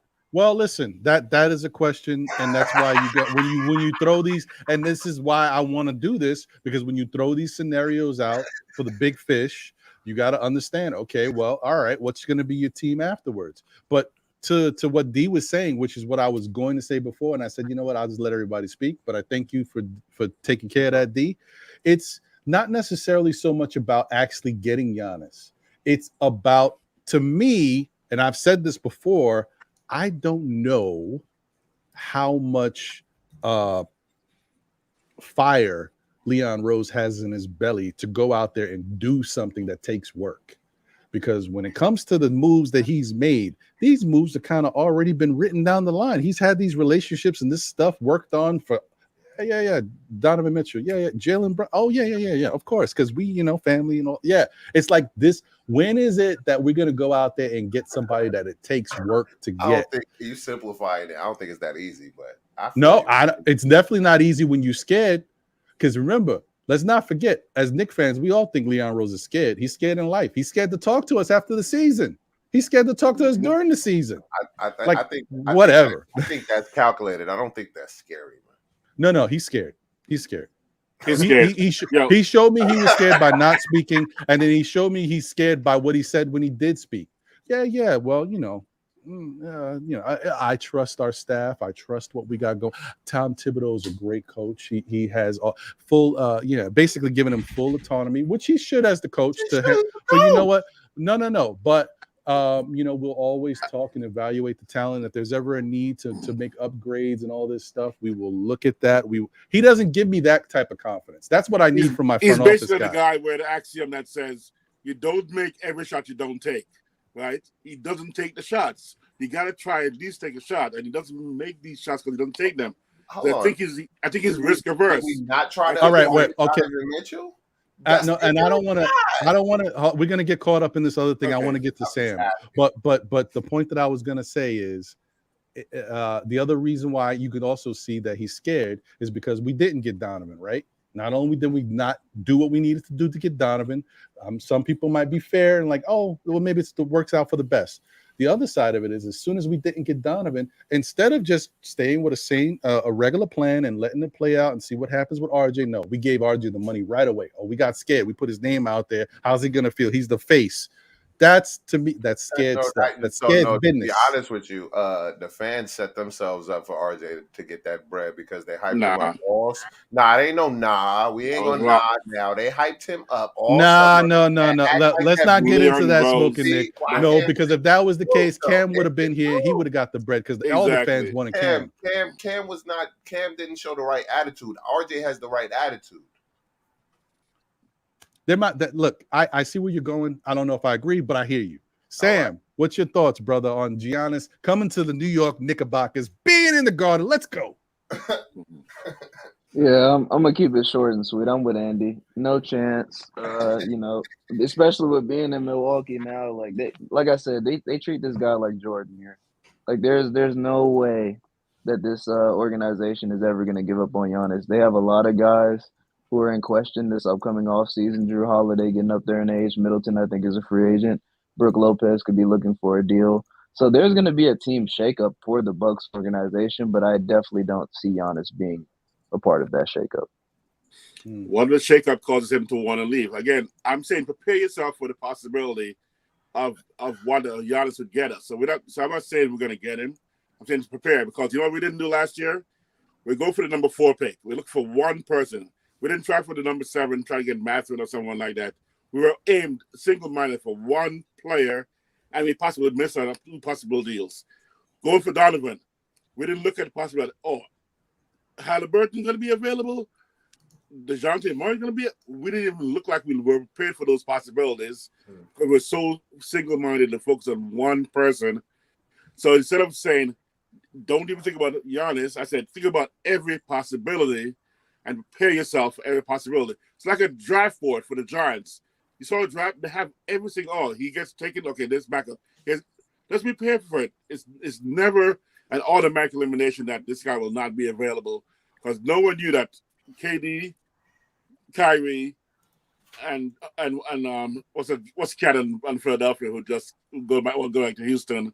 Harden. Those 3, Harden. All 3. Okay, we're going to be traded within the same year after what they came back to do 2 years ago. So those possibilities are so outside the possibilities of our mind that we prepare for them. I'm saying prepare for it. Not saying we're going to do it, but prepare for it. And maybe it doesn't apply to Giannis, but you start aiming for a Giannis. All of a sudden, you see a Jaylen Brown or you see a PG-13, and you go, oh, if I take away one of the 12 players that Smoking Knicks are going to trade for Giannis, maybe we can get him with 10 players instead. I'm not saying that's crazy that much. But I'm just saying the possibility should be there to have a prepared game plan to go for anybody in the league just because you never know what's going to happen. One mistake by that owner. I mean, look at what happened to Clippers. One mistake by that owner. He throws a certain term out and starts talk about his teams or some girl says, hey, here's a tape of what he says about you guys. Boom, Giannis is like, get me out of there. And I'm not saying it's going to happen, but be prepared for it, and that's what I'm thinking. We're looking at the possibilities in case something dramatic happens. And yes, it's not going to happen because we're going to make an offer and they're going to accept. It's going to happen because circumstances change so frequently. John Morant, who says John's going to get traded by Memphis 2 years ago or a year ago? Or even 6 months ago, you would have thought John's going to get traded. Right now, you never know, man. One small mistake somewhere, and John Morant, we trade RJ right away for him. I would have done that last, 3 years ago. I know Smoke loves that. Trade RJ. Well, at this point, no. But I want to know who the second player on the block is. I bet you Smoke. No. It's all good, love. Ron, who is the second player on the block? Because Giannis is the most unrealistic player on the block. Well, okay. That's the I definitely prefaced it in my mind. I didn't want to throw it no. That's okay because you're segueing because I'm just about to get to that second player anyway. Appreciate you, Smoking Nick. Please. Anyway, so hold on 1 second. Let me drop this link in the chat. So also shout out Vaughn Allen. Appreciate you, Vaughn, as always. Good to see you. It was already mentioned, but shout out to Alex Isaac. Appreciate you. Keyshawn in the building. Salute to you, my brother. Quality Jump is in the building. Knicks 100 is in the building. Long Island Sound is in the building, and my name is D Nice is in the. I don't want pork, so I guess he wanted beef. Come on, y'all don't know. I've been around, B. Y'all know, B. Anyway, all right. So talk that talk, man. Talk that talk, man. I can't even believe, yo, D Nice is incredible. I can't. This dude's a DJ, but that's somehow people don't know he was a rapper. But whatever. Anyway, talk that talk, man. All right, guys. So next on the list. Now, this one is a little bit more something that could happen. Will it happen? Probably not, but it could happen. There's a way to get it.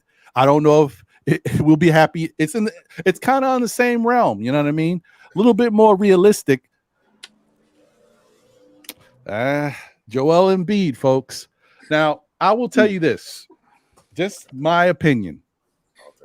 Do I, if this wouldn't have been my first choice, okay?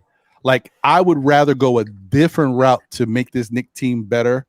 But if it happened, I'm okay. I mean, Joel Embiid is the MVP of the league for a reason. He had a really great year. He is a really good player. He has some injury concerns, but his injury concerns, I don't know, maybe because he's a center. I don't know what it is, but I feel like I can live with it. Plus, you know, he is usually available in crunch time. In the playoffs, he's usually available. And if he gets hurt, he's hurt because he's trying. Like, every time I've seen Joel Embiid get hurt, he was going crazy. And something happened, and it just was a freak thing. So I like Joel Embiid's heart, okay?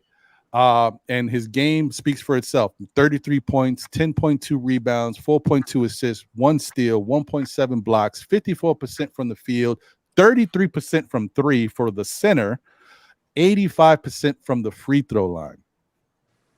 Some really good numbers right there. So I can't be mad at him. I know some fans, they starting to talk. Oh, did you see him talking to Josh Hart? Did you see him talking to Julius? Did you see him talking to Brunson? Brunson whispered. No, he was about to walk away, and Brunson called him back and put his hand over his face. You know what I mean? So oh, there you go. Yeah. You already know what time it is, my boy. We coming to get you in a summer or two. Don't worry. Hold it down. Andy, what's your thoughts on Joel Embiid? Now, and I'll just preface this by saying the only reason why I even think there's a slight shot, I don't think it'll happen. I don't think Philadelphia will let him go. A slight shot with Joel is because Joel, if he really wants out, I think Joel will say it. Yeah. He's the type that don't hold his tongue, but whatever. All right, Andy, what's your thoughts? Yeah, I'm gonna agree with that Joel would say or even demand a trade. And it's the question. The question is, what are the 76ers, route they're gonna pick? Because if Harden leaves and they leave Joel alone with the roster that they have, I don't think they got a shot at going back to the semifinals of the Eastern Conference. So for me, he might ask just for a trade, just for those purposes, right? And to be true, I'm not the biggest fan of his because he's not healthy enough. We know how Tibbs loves to run his guys to the ground, and I don't think he can keep up with the minutes that Tibbs would be playing him. And that's why I think he's not a fit. His age is gonna speed up the timeline a little bit for the Knicks, and I don't think that's needed at this current situation. So for me, if it's a great deal, meaning, for example, because for me, you would have to trade Julius because Julius and Joel ain't gonna work together. That's for sure. So if you trade Julius, for example, quickly and like 3 picks, I'm gonna do that deal. But I don't think that's a possible deal even. So I'm gonna stay away from this deal. Why won't Julius fit when RJ is the most inconsistent player on our team? Well, hold on, Smoking Nick. Save it.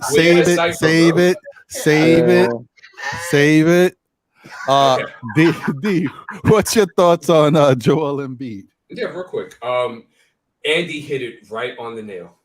And it was a sharp take where a coach like Tibbs that runs very long practices, that's not good for Joel unless Joel doesn't practice half of the time, right? Which I guess that's optional, right? But as far as injuries, I can understand why people have cause for concern. But the last couple of years, he's played 68 games each season, and he's been there for every playoff game for the last 3 playoffs. So the injury is not that much concern for me, although what Andy brought up was fantastic. And that could be a concern. But like I said, you could sit him practices. It's not much you really got to do with him. He reads the floor very well. He's a matchup nightmare every single night. So it was just him just to get the gist of the offense. I think he's a tier lower than Giannis. So this becomes realistic because you won't have to demand, that you'll have for Giannis with Embiid. So it becomes, I think 4 or 5 draft picks, something like that, a player or 2, or and some movable contracts as well. It is realistic. But at the end of the day, see, I trust Jalen Brunson. You see? So because I trust Jalen Brunson, I wouldn't mind a Joel Embiid. Because I trust that Joel Embiid will show up. And I think Joel Embiid has shown up. But there's games where, I get it. And I get the passivity and stuff like that. Like, I get that. And it is there. I'm not a big Doc fan. Wasn't a big Brett Brown fan. Right? And I have my things with Tibbs. But I feel like, and people are saying be patient and stuff like that, and I get that. But go down the championship teams. How many of them did not have 2 stars on the team? And we talk about consistency. We're not talking about that one championship because I can bring up Detroit Pistons or the Raptors. But I'll talk about consistently. I'll talk about bringing 2 or 3 championships. How many times? Right? So I for me knowing history and me knowing that, I know that I got to bring in a guy. And I got to bring in a guy that's really, because even when he comes, that doesn't mean we're winning the check next year. That means that we're in contention. And that takes about 2 to 3, maybe even 5 years, depending how you're building, because Jalen Brunson is going to be 27. So it depends what you're doing. So even that takes time. That's why it's very important to strike while the iron is hot. But Joel Embiid is a name I would consider. I think there are a couple higher on the list for me personally. I hear that. Sam, what's your thoughts on Joel Embiid?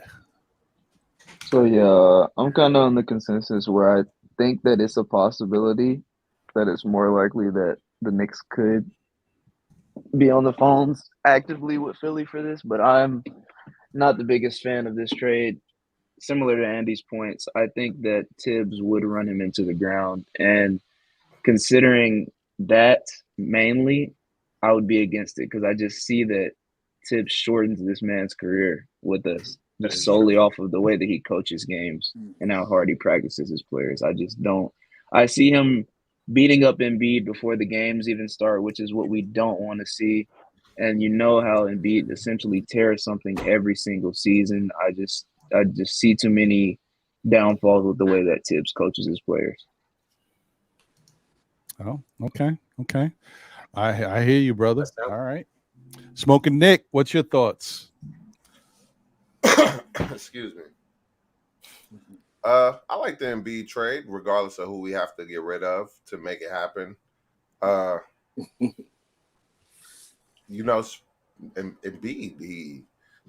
it's Embiid. He can hit the 3 occasionally. He could hit the midi. He draws a lot of fouls, and he's going to actually hit his free throws. You know what I'm saying? Could he play a lot faster? We know he a big dude with a big body, so you know what I mean? I don't think his injury history is on Tibbs, and Tibbs has never coached him, right? He already had an injury history from the moment he stepped on the league. Didn't he not play his first 2 years?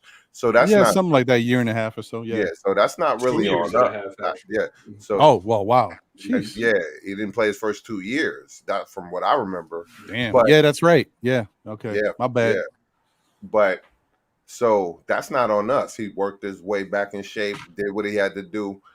At this particular time, he plays way more than he played when early. So could he benefit us? Of course he could benefit us. You know what I mean? And him and a Brunson, they could go back and forth. And Brunson's a killer. So that's what we want. We want more dogs and killers. So we got to assess that. You feel what I'm saying? Especially one that is a little more focused on hitting the mid-range and the threes and actually got a jump shot. So, and he's a big dude. He just won MVP, whether it was a moral award because they didn't want to give it to Jokic for a 3rd time, or the whatever. training day award. Regardless, if he didn't show up in the playoffs, his numbers kind of spell MVP. He averaging more than everybody else. He's 7'1", 7'2", 250 to 80 pounds, and he's shooting 85% from the free throw line. Who's doing that?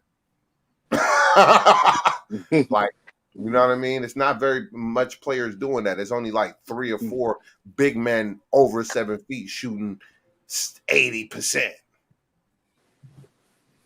So That's a fact. It's a very rare thing. So do I think he should have won MVP? It's debatable. But I would say that why wouldn't we want an MVP on our team? You know what I mean? It would elevate our team. It would put our team in contention to actually do things. Now, who I want around that MVP, that's a different discussion. I hear you. Wiz, what's your thoughts? And let me oh no, I lost him. Damn. Keyshawn, come back if you can. Okay. Wiz, what's your thoughts on Joel Embiid? Okay, dial up. Okay, so I'm actually shocked about 2 responses, Smoking especially. What would I say? Stats wise, Embiid way outdoes to a certain degree Giannis, but yet, he's gettable. We'd have to give up 10 players for him. But okay, let's put it aside. He's an MVP. He has all the stats. Giannis is just untouchable. For all of you, actually, he's untouchable. Giannis is, but Embiid is because of what? You're talking about Joel Embiid. Why are you talking about Giannis? Because I'm comparing about how your determination about getting him is so much more subdued than the impossibility of Giannis. I know it's possible because of the circumstance, but then again, the players we got to give up to get him, who's going to be around him, is going to be still going to be such a huge value that it's going to be tough for us. But second thing about you, Smoke, what Andy said about Tibbs, it's not about his injury history, it's about his future. And the fact is you have a coach who is detrimental to players' future by overplaying them, overworking them, overtraining them, and keeping them in games when the games are meaningless, exposing them to possible injury, and also doesn't make in-game adjustments fast enough, which is where my argument about Tibbs comes back again about him. So you basically, Embiid bought all that stuff up for me. All that PTSD about Tibbs comes back because Embiid is the kind of guy who Tibbs would destroy his career. I'm sorry, he won't be able to be flexible enough to utilize. How many careers has Tibbs destroyed to create this narrative? I mean, we don't have to stay with the same coach. You know that, right? We can always get a new one. Okay, and but I'm assuming that we're going to get him. We're not going to replace Tibbs, and we're going to put this guy in position to fail because Tibbs' lack of usage of multiple offensive schemes is going to limit this guy's flexibility of going for the 3-pointer or going inside and utilizing all the skill sets. I'm saying that's a possibility. So right now, I wouldn't go for him. I don't like him, so maybe that's why I'm a little biased. I just don't like him. Let me ask you a question. How many players' careers have Tibbs ruined is what I'm asking, because you're creating this narrative that he's going to ruin Joel Embiid's career. Like he's ain't Andrew Wiggins still in the league? Ain't Joel Embiid? I mean, no. Jimmy Butler still in the league. Karl Anthony Towns. Derrick Rose is still. Even Taj Gibson's in the league. Taj Gibson's still in the league. Ain't all these players still in the league? What are we talking about? They got up no, but what are we talking about? Because you're saying he's going to ruin Joel Embiid's careir when he's already been injury prone. Don't do it. Yeah, the trap. Don't do it. He laid that net out there. Don't do it. Yo, you already know, D. Like, yo, what are we talking about? All right. I want to get to everybody because there's a lot of people here. But Wiz, I hear you. There's some questions about Tibbs' usage of players in extended minutes and hard practices. So I understand your point with regards to that and how Embiid fits in that. He will work them. Pause. But you know what I mean. But yeah, I hear you. Like I get it. But I don't think you should really worry too much about that because Embiid is a dog and he plays. Like the other thing I was going to say, and it's not about, going against what you're saying, with your takes. But I do think that if Embiid comes to the Knicks, Embiid's going to play the way Embiid plays. Like Thibodeau's not changing the way Embiid plays. He's an MVP, and I think Thibodeau will be the first. Because this is because of what I said before. I always say this about Coach Tibbs. Tibbs knows how to coach guys who are stars or star type guys. He knows how to work with them. He knows how to let them play the way they like to play. It's the other guys that takes time to figure out for Tibbs for how he's going to use these people and if he even respects them enough to give them the type of light so they can grow. But the star guys, he knows what to do with those guys. And believe me, first off, you know, say what you will about the Knicks. We're not a good shooting team, but Tibbs gives these guys the green light. They can jack it up. If Embiid comes here, he's gonna shoot. Yeah. Okay. Again, my question now is the cost to have a team that's left to build around him. I don't think that's an issue. That is an issue. That's an issue. So therefore, we're going to be starting over, trying to build a team in a certain sense. Not looking at the first next build year. Build a team with a superstar and a star. Yeah, but again, how many teams? Can you name how many teams? I mean, Phoenix is rebuilding. Phoenix gave up their whole roster for KD, and I'm pretty sure they'll be good in the future. But the first year, again, we got to start off that first year reset. That's 1 year. For the first year to start again. Well, you know, if you're willing to do that, I'm okay with that. I'll sit for a year so they can build the team. Like this, if I see where it's going, like, it's fair. It's I see what you're saying, Wiz, and I will say it's fair. But I will say that there has been now. Of course, you want to talk about the caliber of players. It's different. We don't know. Well, I mean, Miami's first year, they struggled for 1 month, and we saw what happened at the end of the year with them, right? Of course, that was an incredible big three. I get it, and you have the best player in the game at that time. It's a little different. I get it, but it's with all of these big threes, like even the Clippers. If you know, look at what they did when they got their big three healthy. They haven't had a lot of that, but if they're healthy, they go a long way. So, but I hear you though. I'm with you. In the 48 minutes when they were ahead by 20 and Tibbs leaves in, you know, Embiid in the game and he steps on someone's ankle and he's out for the season. Let me know about healthy again. I'm just saying. I got you. It's too often a history of him doing things like that that makes me very concerned about a guy who's been historically somewhat injury prone. I'm just saying that those are my cautions. I'm not saying we shouldn't do the deal. I'm saying that those are the things that would deter me from doing the deals. Yeah. I got you. I will say this. I want to get to Keyshawn. And if anybody needs to step away real quick for any reason, by any means, do that now. And we'll be right back.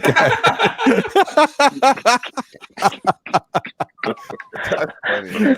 Oh, this is funny. Anyway, Keyshawn, your thoughts on Joel Embiid, my brother, and thank you for being here. Always good to see you and chop it up with you, bro. All right, salute everyone. Before I go on Embiid, I heard you guys was talking about Giannis, and I think it could happen. So I'm gonna tell you here's why. There you go. I don't think the Bucks are gonna rebuild. I mean, they could try, but they don't have the pieces. Like all their pieces are getting older. The new CBA agreement, those teams can't have mid-level exception players. So a guy like Joe Ingles, they can't like just swoop up. Like they can't do stuff like that. And also the CBA, I don't think they can trade multiple players. Like you can't trade like a bunch of contracts. I think there's like a minimum on that now. So if they wanted to do like a big trade to get another star, that's not going to work. And what star is going to go there in free agency? People are going to say, oh, it's Giannis. Who doesn't want to play with Giannis? No, how long he's been there and what star went to play with him? So no one wants to play in Milwaukee. So there's that. The owners, that's why I think the owner sold the team. I think he saw the writing on the wall. He saw it was as good as it's going to get. So let me sell this team now at its height. Yeah. And he got a really high price for that, bro. Yeah. So if the owner's selling the team, I don't see them trying to rebuild in the future. Like I think, yeah, they're done. But as far as Embiid goes, I would love Embiid too. And we don't need to have Coach Tibbs. We could have Johnny Bryan step in and take over. We could have another coach come in. So, like, you don't have to be afraid of Tibbs. The way Wiz was talking, it sounded like Tibbs is gonna like put a hammer to Embiid's knees or something. Like, when he was talking, I'm like, damn, like Tibbs gonna do that to him. But yeah, so I think Embiid will be a great fit. Him and Brunson I would love to see that. Okay, all right, I'm with you. So let's do this. Okay, we got 2 more big dogs, and then we'll talk about some little pups. But the little pups might be the way to go. And then we get out of here because I don't have that much time left. But we got time. Okay, so and thank you for your take, Keyshawn. Appreciate you. Like I said, it's always good to have you, my brother. Let me just double check the chat real quick, see if there's anybody else that jumped in that maybe I wasn't able to show love to before. Sha Powers in the building. Salute Sha Powers. Knicks Real Talk in the building with Divine and Sha Powers. If you haven't checked them out on YouTube, please do. Definitely good show. Great content, great personality, and great positive look at our New York Knicks team throughout everything that's been going on. Yeah. You know what? They are definitely people that embody still Knicks fans. So appreciate you guys, man. Shout out to Shah and Divine. Shout out to Brahim in the building. Salute to you, my guy. Always good to see you. And Knicks won today, which you need an off-season name like Knicks will win the next time they play or something. I don't know. But we'll talk about it. I'll work with you on that. All right, y'all. So next on the list, this is a guy that I think a lot of Knicks fans want. Is a possibility, but honestly, you'd have to overpay to get this guy because I don't see them giving him up. Could the Knicks get him? I think, yeah. I mean, if Leon Rose is aggressive, and really wants him, I think he could get him. I don't think they want to give him up, especially after how we've seen he plays with this team now that he's got the keys. So that would be Mikal Bridges. So now let me just give you guys a little let me preface these numbers. These are numbers with Brooklyn because we know he played with 2 teams this year. His numbers with Phoenix don't look like this, but in Phoenix, he was in a different system. He was not the man over there. In Brooklyn, he's the man and is allowed to get some shots up. So here he's averaged 26 points, and this is like in 27 games. So he averaged 26 points, 4.5 rebounds, 2.7 assists, 1 steal, half a block, 47% from the field, 37% from 3, and 89% from the free throw line. Okay, Mikal. Let's go, Mikal. And we already know the defense is real. So what are your thoughts on Mikal Bridges? Andy, let me start with you, sir. Oh, Ron, I'm so happy I made it to Mikal. Oh, were you gone? I didn't even know you left. I mean, yeah. But listen, to be true, Mikal Bridges might be my favorite not Knicks player in the NBA. He is playing so good basketball as far as my basketball philosophy goes. It's he's out of this realm for me. One Iron Man, he played like literally almost every game he was in the NBA. So he's available. That's a plus for Tibbs because he can run him 48 minutes a game. And he's not injury prone. Second thing is when he's on the basketball court, he rarely makes bad plays and bad shots, meaning like takes bad shots. So he's a perfect player to be on your team and for you to play beside his side. Not to mention the defense, perfect player, versatile on the defensive end and stuff like that. Shooting wise, always on the uproar, right? He's getting better every season, basically. He played this third, fourth even option on that Phoenix Suns roster. So he would fit perfectly behind the Jalen Brunson, behind even the Julius Randle. So, he's a perfect guy. Not to mention all of the off-court antics of his perfect citizen and stuff like that. Literally, probably the first option, not to mention contract-wise. His numbers around $20 million a year, That's a steal. That's a steal, Ron. So probably the most perfect player currently in the NBA that would fit this Knicks roster. I wouldn't be hesitant to trade RG Barrett for him in a deal. That's all I gotta say for in this topic. Yeah. Okay. Or Andy's gonna have the pitchforks. It torches at him. D, your thoughts on Mikal Bridges? Yeah. Black said it best right now.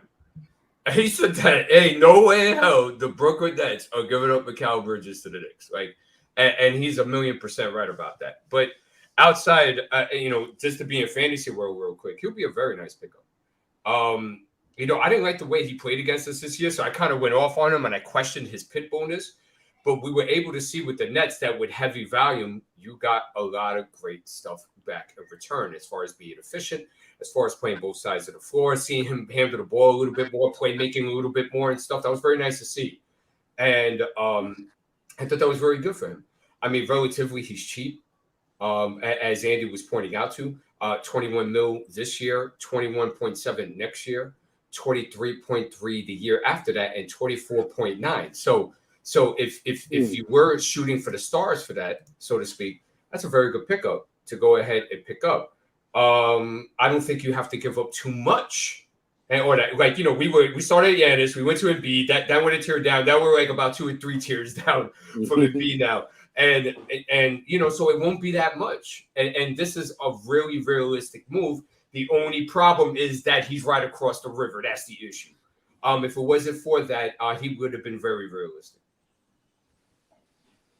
Yeah, that's very true. Sam, what's your thoughts, brother? Yeah, so I agree with the first two guys.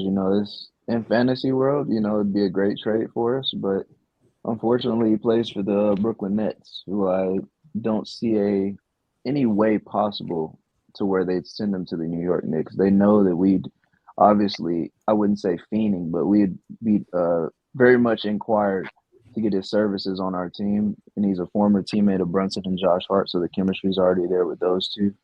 But I just don't see it happening. Well, yeah, I hear you. Smoking Nick?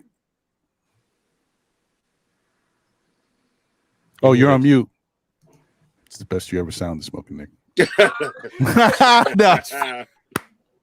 Come on, man. I'm in birthday mode. I'm still having fun, B. You got jokes? You got jokes. I'm drinking water. I'm cleansing. Is that what that is? Go ahead, brother. Go ahead. Is that what that is? That's not vodka, clear vodka. Nah, but anything's possible in the words of KG. You feel what I'm saying? Like in my KG voice, anything's possible. So, you feel me? Like Wiz was trying to tell me about Giannis, but I think Brooklyn is way more like an unstable franchise, so they would do anything. You know what I mean? And I don't know, like they drafted out of prime Paul Pierce and Kevin Garnett, so we already know they're susceptible to making bad moves and stuff like that. Like that's in their nature. So you know what I mean. And we don't even consider them a New York team, and they in New York, so we already know how that is. And so, could we get them? We probably won't. It's probably not highly likely. Not this year, if anything. But should we try to reach out and make an offer? Yeah, anything's possible. Like you should try to reach out and make him. He's a little more complete than RJ. He defends, and like let's just say we trade Randall for him. Do you think him and RJ will fit together? Is the type of questions I would like to ask. You feel what I'm saying? Because I want to see like how they play together. If we made a, because at this point we gotta get rid of Randall. You feel what I'm saying? We gotta get rid of that 25-10. I know it hurts you to say that, man. I know it's hurting. No, it don't hurt him because he ain't serious. He ain't serious. I'm dead serious. We gotta get rid of that 25 and 10. You feel what I'm saying? So I'm just saying, if I wouldn't want to play for y'all the way y'all unappreciate. You know what I mean? As I said, he ain't serious. Y'all in particular, nobody on this panel, but we know how fans are in New York. You feel what I'm saying, and how they get down. But to keep it to Mikal Bridges, yeah, I think we should shoot our shot, man, and try to, you know what I mean, get in there, get in where we fit in. Yeah. Okay. All right. Wiz. It'll be the perfect fit for either RJ or Randall going. Either one of them going, Mikal would be excellent for us. Yes, the Nets, will they trade him to us?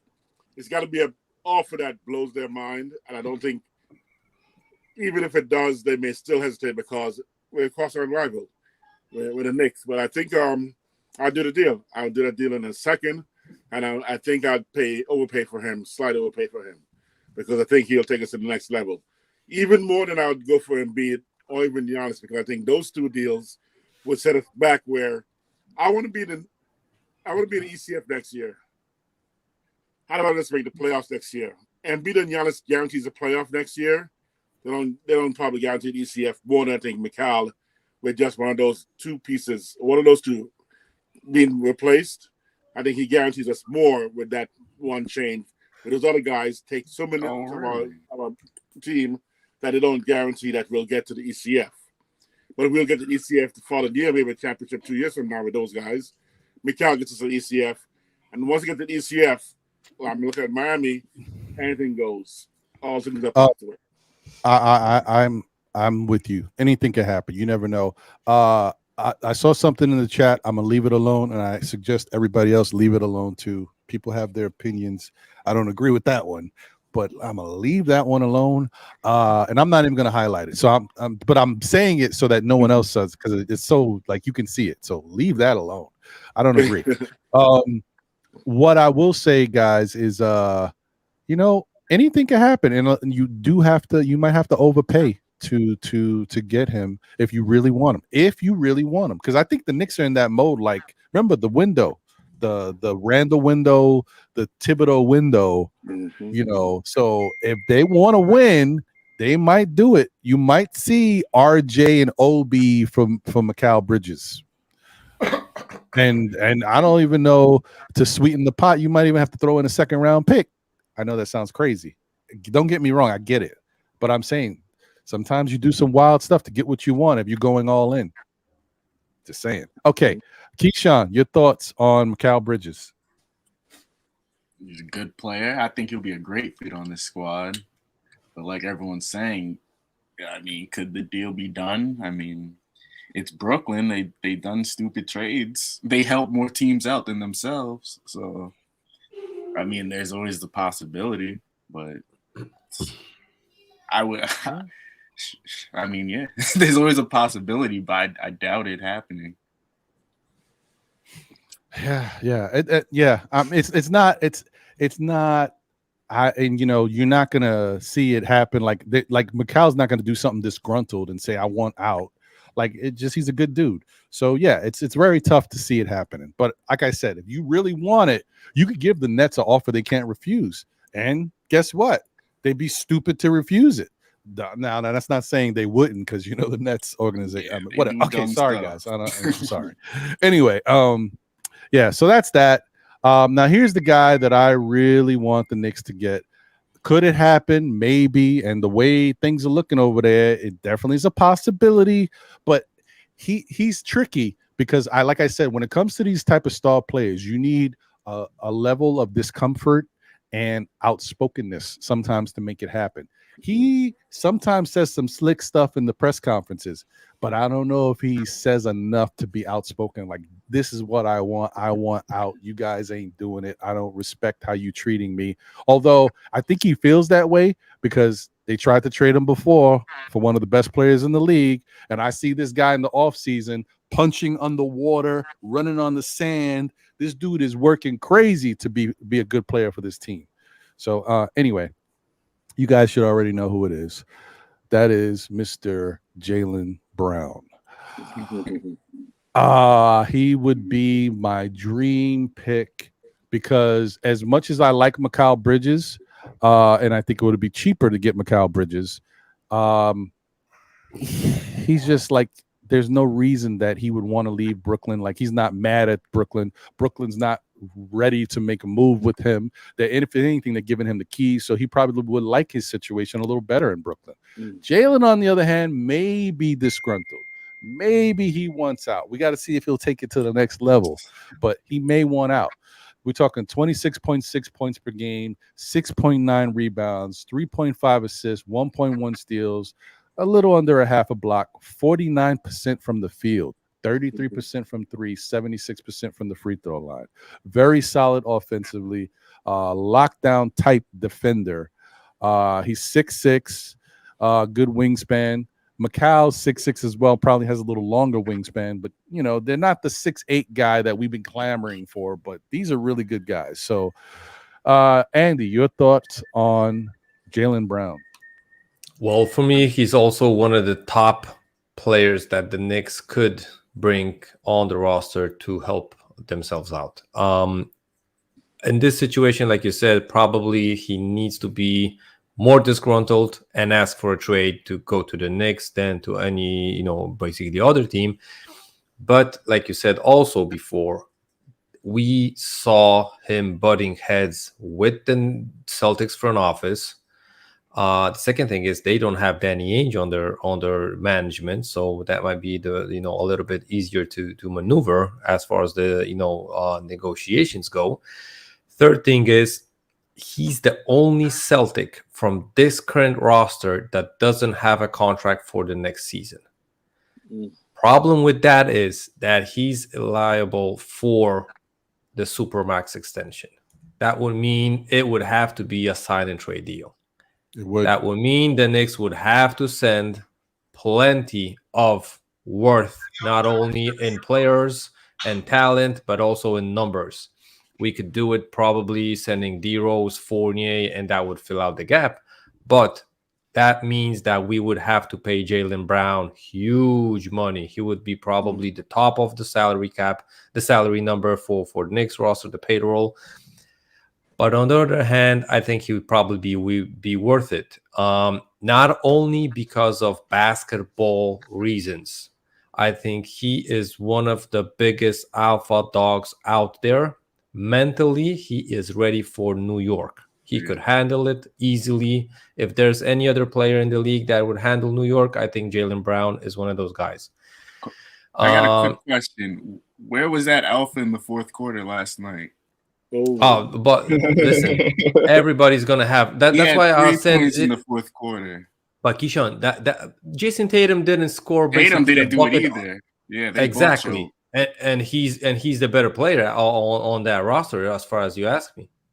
So I would take him because I think mentally he's way better prepared even than Randall on this roster. And for me, in this situation, it's either RJ or Randall that has to go. And I would be comfortable with either of those guys going in that trade. Yeah. I value Jaylen Brown that much that I would trade. Not both of them, but either one or another. They can go for Jaylen Brown. Of course, add in, you know, picks and salary numbers just to make the deal work. But I would do that deal because I think he would be the guy, even if he's not the first option in the offensive end. He's going to take that bullseye. If we trade, for example, RG for him, he's going to take that bullseye off of Julius. And I think that would help Julius way, you know, as far as his game would go. So for me, him probably just as, you know, high as Mikal Bridges on this, you know, trade board that you brought us the names here. And like we said before, I think that the situation with the Celtics is kind of shaky. Only thing that, you know, that he has that he's the one that doesn't have the contract signed as the extension goes is, from his perspective, he might have been like waiting to be, you know, available to sign that Supermax. But I think he could have signed that Supermax previous season, right? So because he was also on the NBA all NBA team. So for me, I think he's butting heads. I think they also know if the Celtics get blown out in this series, I think how can they, you know, improve their roster without making major trades? So I think, you know, that line that route for the Celtics might be over. And I think, you know, for both situations, for both sides and parties on the Celtics, for Brown and the Celtics, that might be the way to go. Makes sense. That's fair. And I do think that he would definitely benefit a lot of guys on the team with the way he plays. D, what's your thought? Yeah. I think, see, here's the whole thing with Jalen. Are you going to give up the extra 60 plus? That's the big question. And, you know, we'll see what he values more. Does he value a culture or the money more? And I wouldn't hate him either way. You know what I'm saying? It's his life, his family, his, you know, his hands are on the steering wheel, so he could do what he wishes. But that's the big question. Yeah, he has everything that we need at that position. And I think he can play the 3 here without a doubt.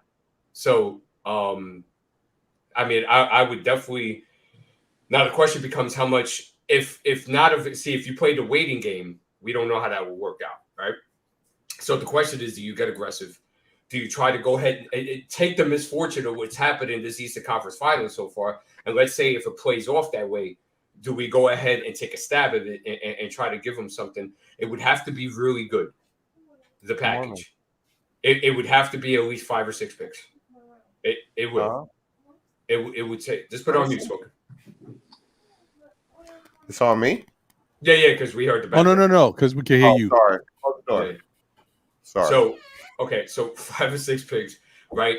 And you know, you're gonna have to give up Randall or RJ, something of that nature. You're gonna have to give up a couple other things as well.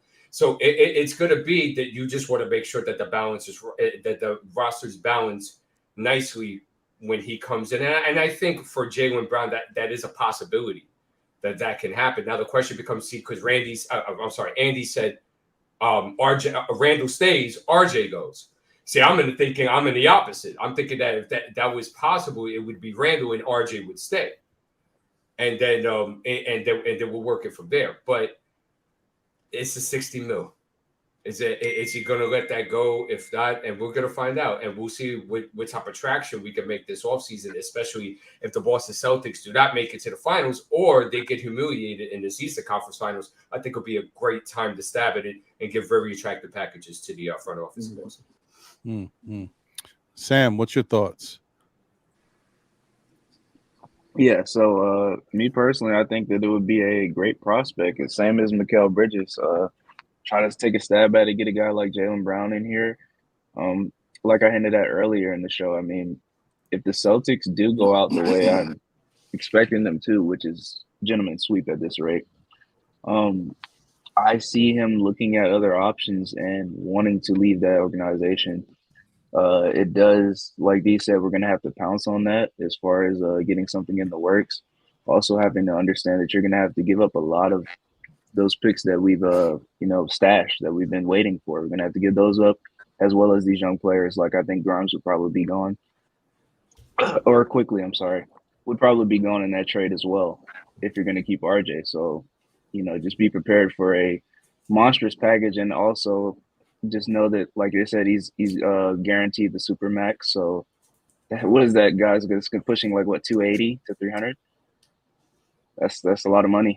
We're gonna get Jaylen Brown here. We're gonna have to understand that he's gonna have to provide and produce a lot more than people critique Randall for. Jaylen Brown would be expected to do tenfold that. So we need to understand that if we're making a trade like that for a guy like Jaylen Brown.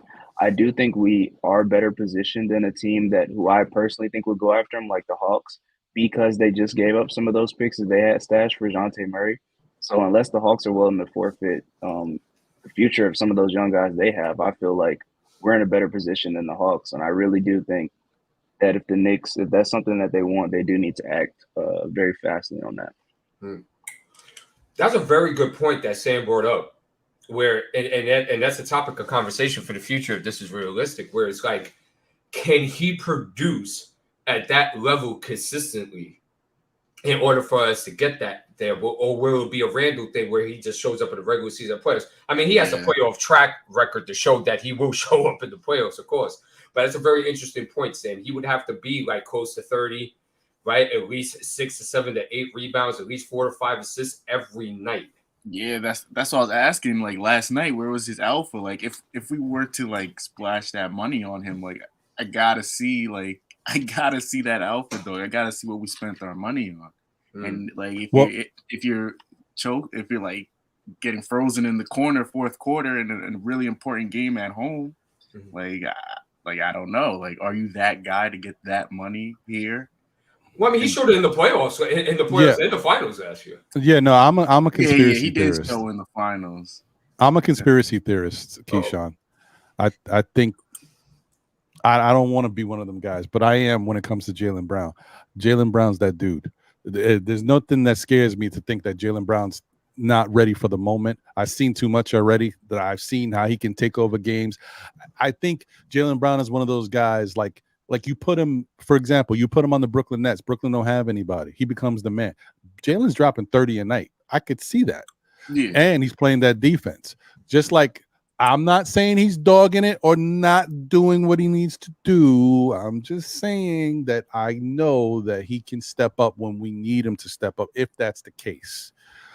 So yeah, I'm just gonna say that that would be something I think could happen, that it would work nicely for us, and I think he could step up and do it. And I think if you're going to give somebody that type of money, I mean, there's not a lot of guys like that you could say he can step up, be an offensive threat and be a really solid defensive threat. If somebody's going to get the money, you would think it would be that type of dude. So anyway, but Smoking Nick, you up next? Yo, so how much money is he due for? 280? It honestly could be more than that. That's just what I'm assuming based off of like the super maxes that we've seen recently been given out. They'll be in that ballpark, but yeah, it could go upwards to 300 mil. I'd have to check the numbers, but like 280 is what I figured that he'd probably already got. And so when I think about it, will I consider it? Yes, you consider everything. You should look and take everything with face value and see if it's conducive to your budget, your pockets, everything. If you can make it a fit realistically, but that might be a little too steep. Being we got $300 million dudes on our team already, so it's like who has to go and. How is that money getting broken down? How many years is that money for? You feel what I'm saying? Because you know what I mean? We already got RJ making 100, we got Brunson making 100, and we got Randall making 100. So what's what the role player is gonna look like? Well, I mean, I hear you, Smoking Nick, but don't let it throw you too bad, baby, because remember, we're gonna have to let somebody to go to match some of that. But that's still like you got one dude making 300 and the rest of them is just making a slight 100. You know what I mean? That slight 100 ain't hurting you because it's incremented in like 25. I understand that part, but what I'm saying is like he's going to be making like 70 million a year if it's like 300. And the only reason that I'm saying and Long Island, only reason that I'm not saying it'll be 300, but isn't it like 35% of the so right. So I was just kind of rounding up. Like I know I wasn't exact, but I was in the ballpark. Boston could keep him for that, man. I ain't gonna lie. Right. Boston could keep him for that. If my assessment is anything, you good. I understand exactly what you're saying. If it's 295, 300, that minor $5 million don't make a difference, right? Because it's still 300 million, right? So that. Boston could keep him for that. I'm good on him. And that's why I'm like nitpicking like the game last night, because like if you're paying that much, like I want a dude that's like all right, I'm gonna bring it home for you guys. Yeah, like that's Jokic. That's what Jimmy Butler did. Yeah, and there's levels in this league. Like I love Jaylen Brown, great mentality, great player, but like there's levels to this. Like. He's gonna be getting paid as much as like a Giannis or a Embiid. Well, like all right. Well, hold on. Save it, Keyshawn, because I need you to say something when I get to you. That is like 59 million per year. So would you rather pay? Because some people want Dame dollars here. Dame's gonna be making 60 next year. Do you want to pay the 33-year-old Dame dollars? or I don't know how young. Let me see. Jaylen Brown. I think he's around. He's around 25, 27. 26. Yeah, that's what I thought around there. I don't think he's older than 26. Word. Well, no, he's 26. Nice. So would you rather pay a 26-year-old who plays on both sides of the ball?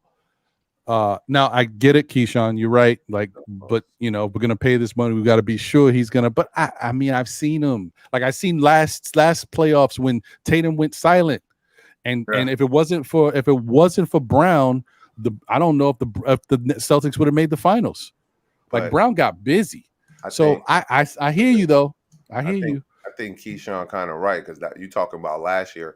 There's no evidence of him doing that kind of in this year's playoffs. True, but this year has been also he's been dealing with some. He's still the masked man. He's been dealing with some stuff. You know what I mean? The other day he got hurt. I thought he was going to be out, and he winds up playing the next game. If you play every game, then it's no excuse. You got to show up. If we ain't going to give our players those excuses, we can't give those players, whether we want them or not. You know what I mean? We got to hold everybody to the same standards, right? Agreed. Yeah. But you know, our thing is if we ain't gonna draft the star player and we're gonna try to get him and we can't get him in free agency because we don't have any money, what we're gonna do? You want a Jaylen Brown? Appreciate the stars that we have and we cultivating organically, but I don't know. I don't know if that's a real thing or not. It just came up. I'm sorry. I apologize. No, I hear you, but I'm just saying, like, what are you gonna be able to do? And if Jaylen Brown's price tag is too high, are you okay with overpaying for Mikal Bridges? Because Mikal Bridges ain't going to be nowhere in that ballpark as far as money. And if you're questioning him, you know, is he Jaylen Brown level? Maybe not, but he gives you that defense, and we know he can score. We don't know if he can step up in the playoffs, but it's a less of a risk because you're not giving up as much, maybe, and you're not going to be paying him as much. So just a thought. Wiz, what's your thoughts on Jaylen Brown? And then we'll get it over to Keisha. Real quick, Ron, before go ahead, is that Mikal, he's paid for the next 4 years. That's another thing. That's that's a benefit. Yeah. Wiz, what's your thoughts? Right. I mean, Jaylen would have to be a silent trade, right? Well, we have no cap space to get him. And no matter how much deal he gives us, unless he wants to go down to like, exception or something and take $12 million a year, there's no way we're going to get him without cap space unless we can really finagle some movements and get some more cap. But our cap space is not going to get us above $30 million a year available to get him. So, which means we got to do a silent trade. It's expensive. It's going to be too expensive again for me, for my blood.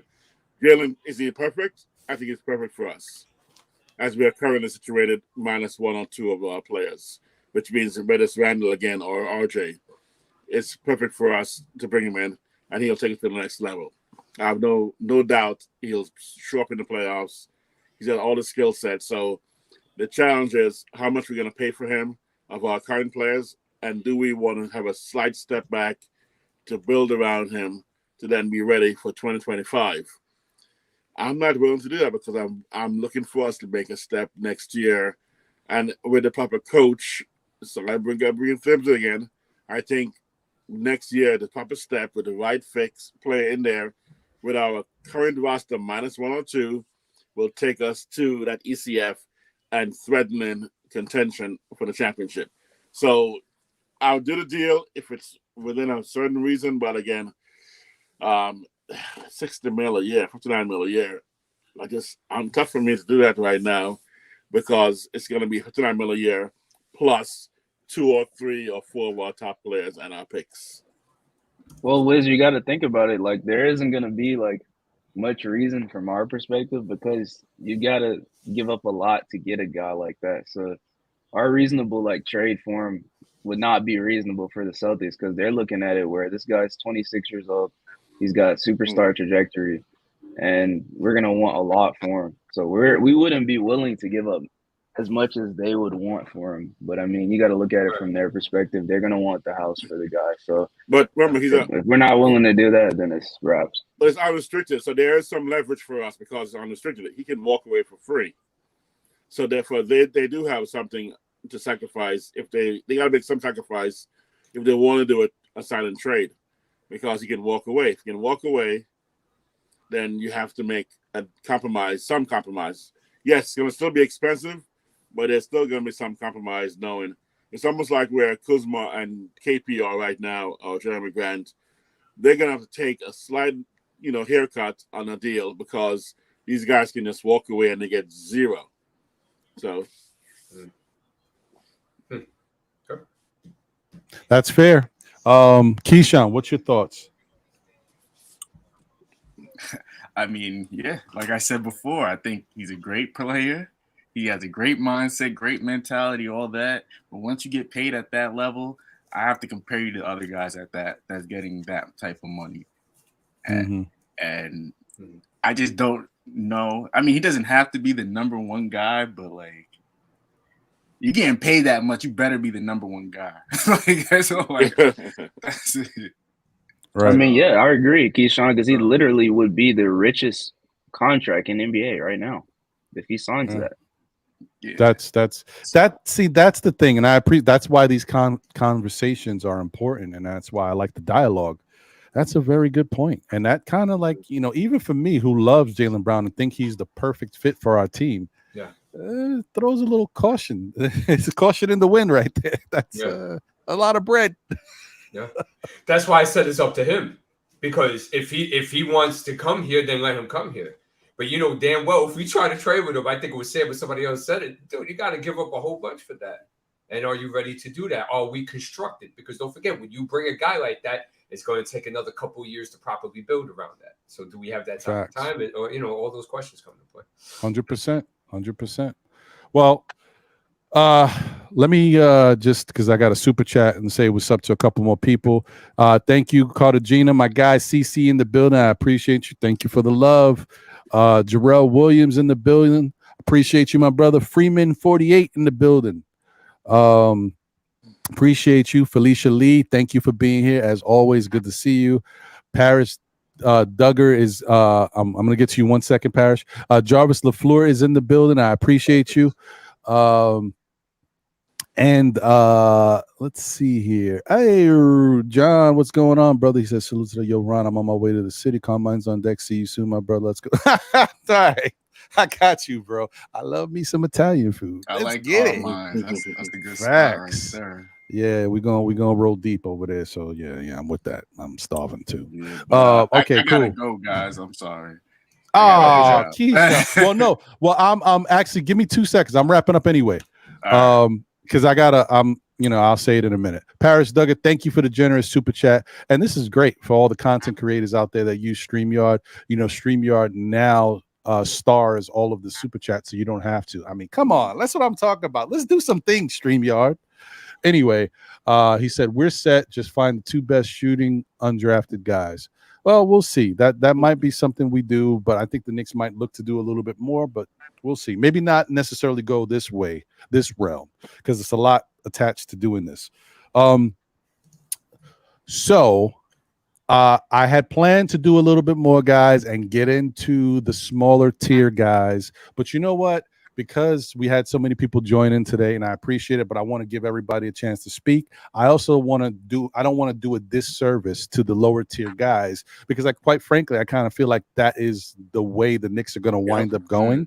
And I want to do justice to those guys and show how they might fit our team and who those players might be, because we can do good with get some lower tier guys to go along with what we got now. And this team can be a playoff team that can go far in the playoffs and possibly win a championship.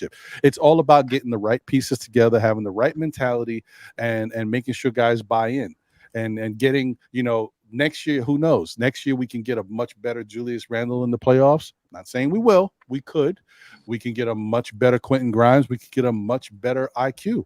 So, and then you add a couple pieces around, another guy who can knock it down legitimately from 3, another guy who can give you that's 3-and-D flow at the small forward position, who's 6'8". You never know if the Knicks can find a way to do something and not mess up the chemistry and the core of the team. We might be all right. So that's why I want to, what I'm going to do is I'm going to save it for next Saturday, and we're going to make a show about the lower tier guys. So I'm just going to add more guys to the mix, and we'll do a little bit more breakdown stuff. And maybe I can put scenarios out there of how it will work and what we could do. So yeah, that's what I'll do, because I want to, you know, show justice to that, and really, because that's, like I said, that's very plausible and probably what's going to happen. So before I get out of here, because yeah, I'm gonna have to do some stuff. Final words. Let me head around. Let me go backwards. Keyshawn, because I know you got to go. Any final words, my brother? No, not really. Just next season, we got to make that move for that guy. Hopefully, I'm thinking Giannis or Embiid, someone from that 2025 free agency. And yeah, that's it. All right, sounds good, man. Like I said, it's always a pleasure to have you. Always good to chop it up with you, my brother. Wiz. Yo, thanks again for having me on. Thanks for having this show. I'm getting more and more known the ledge. You know, I'm not gonna be over the edge like smoke. Anyway, next week's show is the one that's really key for our future. I think next week's show will let us know that we won't care about the 2025 superstar, because if we find the right fit and with Tibbs in the right mindset, I mean, that's a big if, or the right coaching, we're going to DCF and be contenders next year, which means any more changes will simply be maturity of our current roster. Again, minus one or two pieces, and us ready for 2025 with our established players, almost like a Miami Heat, like without a superstar, but a next tier player below the current guys who are current, or maybe it's a superstar. I'm not saying Kuzma can next year blossom and become a superstar, even RJ, you know, or even, I mean, Brunson obviously can step into the superstardom category. So I'm saying I'm looking for next year to us being very, very competitive in the playoffs with just the right fit and a small minor adjustments. So I'm ready for it. I'm proud of our season this year. You guys rock, D, always. Thank you. You know, get to that. Let me go call some friends, get to that 1K, and let's have Almost some fun, there. man. Thanks Appreciate again. it. Thank you, Wiz. Yeah, man. Nice. Smoking Nick. Appreciate you having me, as always. You feel me? Salute to the panel. Salute to the chat. You already know the vibes. Of course, moves need to be made. Assessments need to be graded, you know, stuff like that. And, you know, we going to speculate on it and all that stuff. I'll keep it light. I'll land my plane pretty quick. I just feel like, yeah, we had a great show. We had a lot of great conversations and took it a lot of different places where these conversations need to be had. We need to explore everything, because every possibility is actually on the table at this specific moment, because we don't know what direction that we're going to go in. But to be honest, if the front office is, you know, trying to build this culture, as they say they've been building this culture, then they wouldn't stay pat, but they would make minor major adjustments. You know, that's what I want to see. I want to see some minor major adjustments, you know. I like that. Are you going to be doing your show today at all, or when's your next show coming up? I got probably tomorrow, because I got some things I got to do. I got to go move around. I got to hit the block real quick. Go make some moves. I hear you. All right, guys. So look for the Smoking Nick at some point on YouTube tomorrow, possibly for one of his shows. Definitely show some love. Appreciate you as always, brother. Appreciate you for sure. 100%. Appreciate all of y'all. Thank you. Shout out to shoot. Can I ask you Franklin? one more question though? You watching you watching the fight tonight? You not watching the fight tonight, Loma versus Haney, man, for all the belts? Man, I don't know. Maybe. I mean, I don't know I don't know what's in the cards yet. Maybe. I don't have something solidified, so I don't like to put it out there if I don't know what's happening. All the belts, man. I know it's yeah, you know, my love affair with boxing ain't the same the way it used to be. I still watch, but I'm not as hype about it as I used to be. I used to be really all in, but you know, time. I know. I hear you though. I hear you. We'll see. Shout out to Franklin and Noah. I appreciate you. Good to see you in the chat. Thank you for being here. Sam. Yeah, so as always, you know, peace and blessings to the panel in the chat. Hope everybody has a blessed weekend. Stay safe. Love on your loved ones and those who you care for. I think that this is going to be an interesting off season, but we're along for the ride again with Leon Rose and company. Hopefully, we make the right moves necessary to propel us to even greater heights next offseason and seasons to come. Yeah, appreciate that. And shout out to Sam once again. First year of law school down, only on to bigger and better things. Still going. We appreciate you, my brother. Always, I love chopping it up with you, and I'm glad you could take a little break, a little breather, and rest up, man. Because it's gonna be a grind. Yeah, I appreciate it, and I appreciate you guys for having the time to speak with me on the panel. It's been a great time. As always, brother. Always.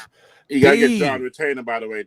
Sam, get John Morant on retainer. We all got he gonna be nice in the pockets when he gets out of law school, bro. Yes, sir. Yo, Wiz, that was heat. That was funny. D, your thoughts, your final words? Yeah, no doubt. Thank you, Ron, for having us on. As usual, shout out to Still Nick fan. Shout out to you. Shout out to John. Jose, he will always be there in memory and heart. So we always give shout outs to him as well. Shout out to the panel. And Nick, Smoking Dick said it right on target. It's healthy to have these conversations because then we know to differentiate what's true, what's false, what's realistic, what's fantasy, right? And also we can spawn new thoughts too from them. So it's very healthy to have these conversations. Great comment. Yeah. Shout out to the chat. Without you guys, we're not here. Shout out to the Hoop family as well. Okay, guys, I think we're at 979 right now. We're almost a tick away for that 1K. So it's all to you guys. Like I said, I'm just a conductor here. I just ride the trade. You guys tell us where we want to go and stuff like that. So always greatly appreciate that. Tomorrow I will be on at 12. We're gonna go over some of the stuff that we talked about today. I have free agents and stuff like that too as well. So that was dope. We had it pretty much set up the same way. Also, I want to talk about the draft combine as well. And then we're going to start having an introduction, talk about the draft tomorrow as well. Definitely want to talk about the combine because one thing that this Knicks roster can't also do this offseason too, we can look at some undrafted guys as well to fill up the roster.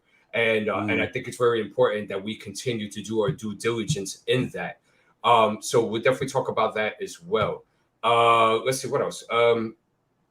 Just the big thing that I want to leave with you guys is that we're going to have a lot of conversations throughout the offseason about what we could do, what we should do, and stuff like that. Understand that everything's personal perspective at the end of the day. So that's number one. And number two, right, we just want the success for our team. So, of course, we're going to have a divide when we say, hey, we think we should get a star now, when some people think we should be patient. Or, hey, we should get this guy. But we want to make sure that we don't shut the door or the ear on all the possibilities because as you guys see with the Heat and you guys see in the second round, a couple of adjustments would have had us in that Eastern Conference Finals. And I want you guys to think about that. And also I want you guys to think about as well is that when was the last time we had a Jalen Brunson type of caliber player here in this Knicks organization? It's been that long. And It doesn't come every so often. As you saw, it's been 23 years of this machine. And yes, we had Melo and stuff like that. But I think we could admit that although as great, as gifted as a player and scorer as Melo is, we didn't get that type of feeling that Jalen Brunson has given us in this playoff run. Without a doubt, we really feel like we have something we haven't had here. I say take advantage of the situation. I say strike while the iron's hot. I say go ahead and try to get what you can because don't forget, when you pick up these guys, no matter of the caliber, Mikal Bridges, Joe Embiid, whatever it is, you still have to take out the time to build that roster as well. So it takes time. And it's a diligent process, you know what I'm saying? And it's a lot of sweat, and there's a lot of tears, and there's a lot of, you're hearing this, you're hearing that, but it has to be done. If you want the championship, that's just one championship. That's what you have to do. And if you want the consistency in the championship and try to get at least two during this Jalen Brunson era, you have to start moving to that process now. So if we don't get the star now or the superstar, that's okay. But we want to be building towards that.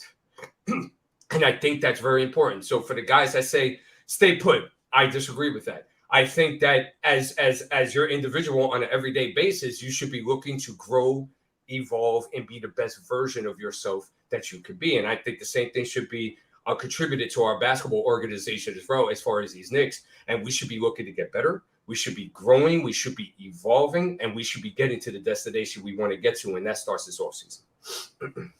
I'm with you on that. Thanks, D. Those are good words, man. It's true. It's how we got to look at it. I mean, it's going to be a process, man, and nothing's going to happen the way we necessarily expect it to. It may happen that way, but it may not. And we just got to hope that the organization, front office, does what they need to do to make this team better and does it in the right way. We don't want to have second guesses and regrets.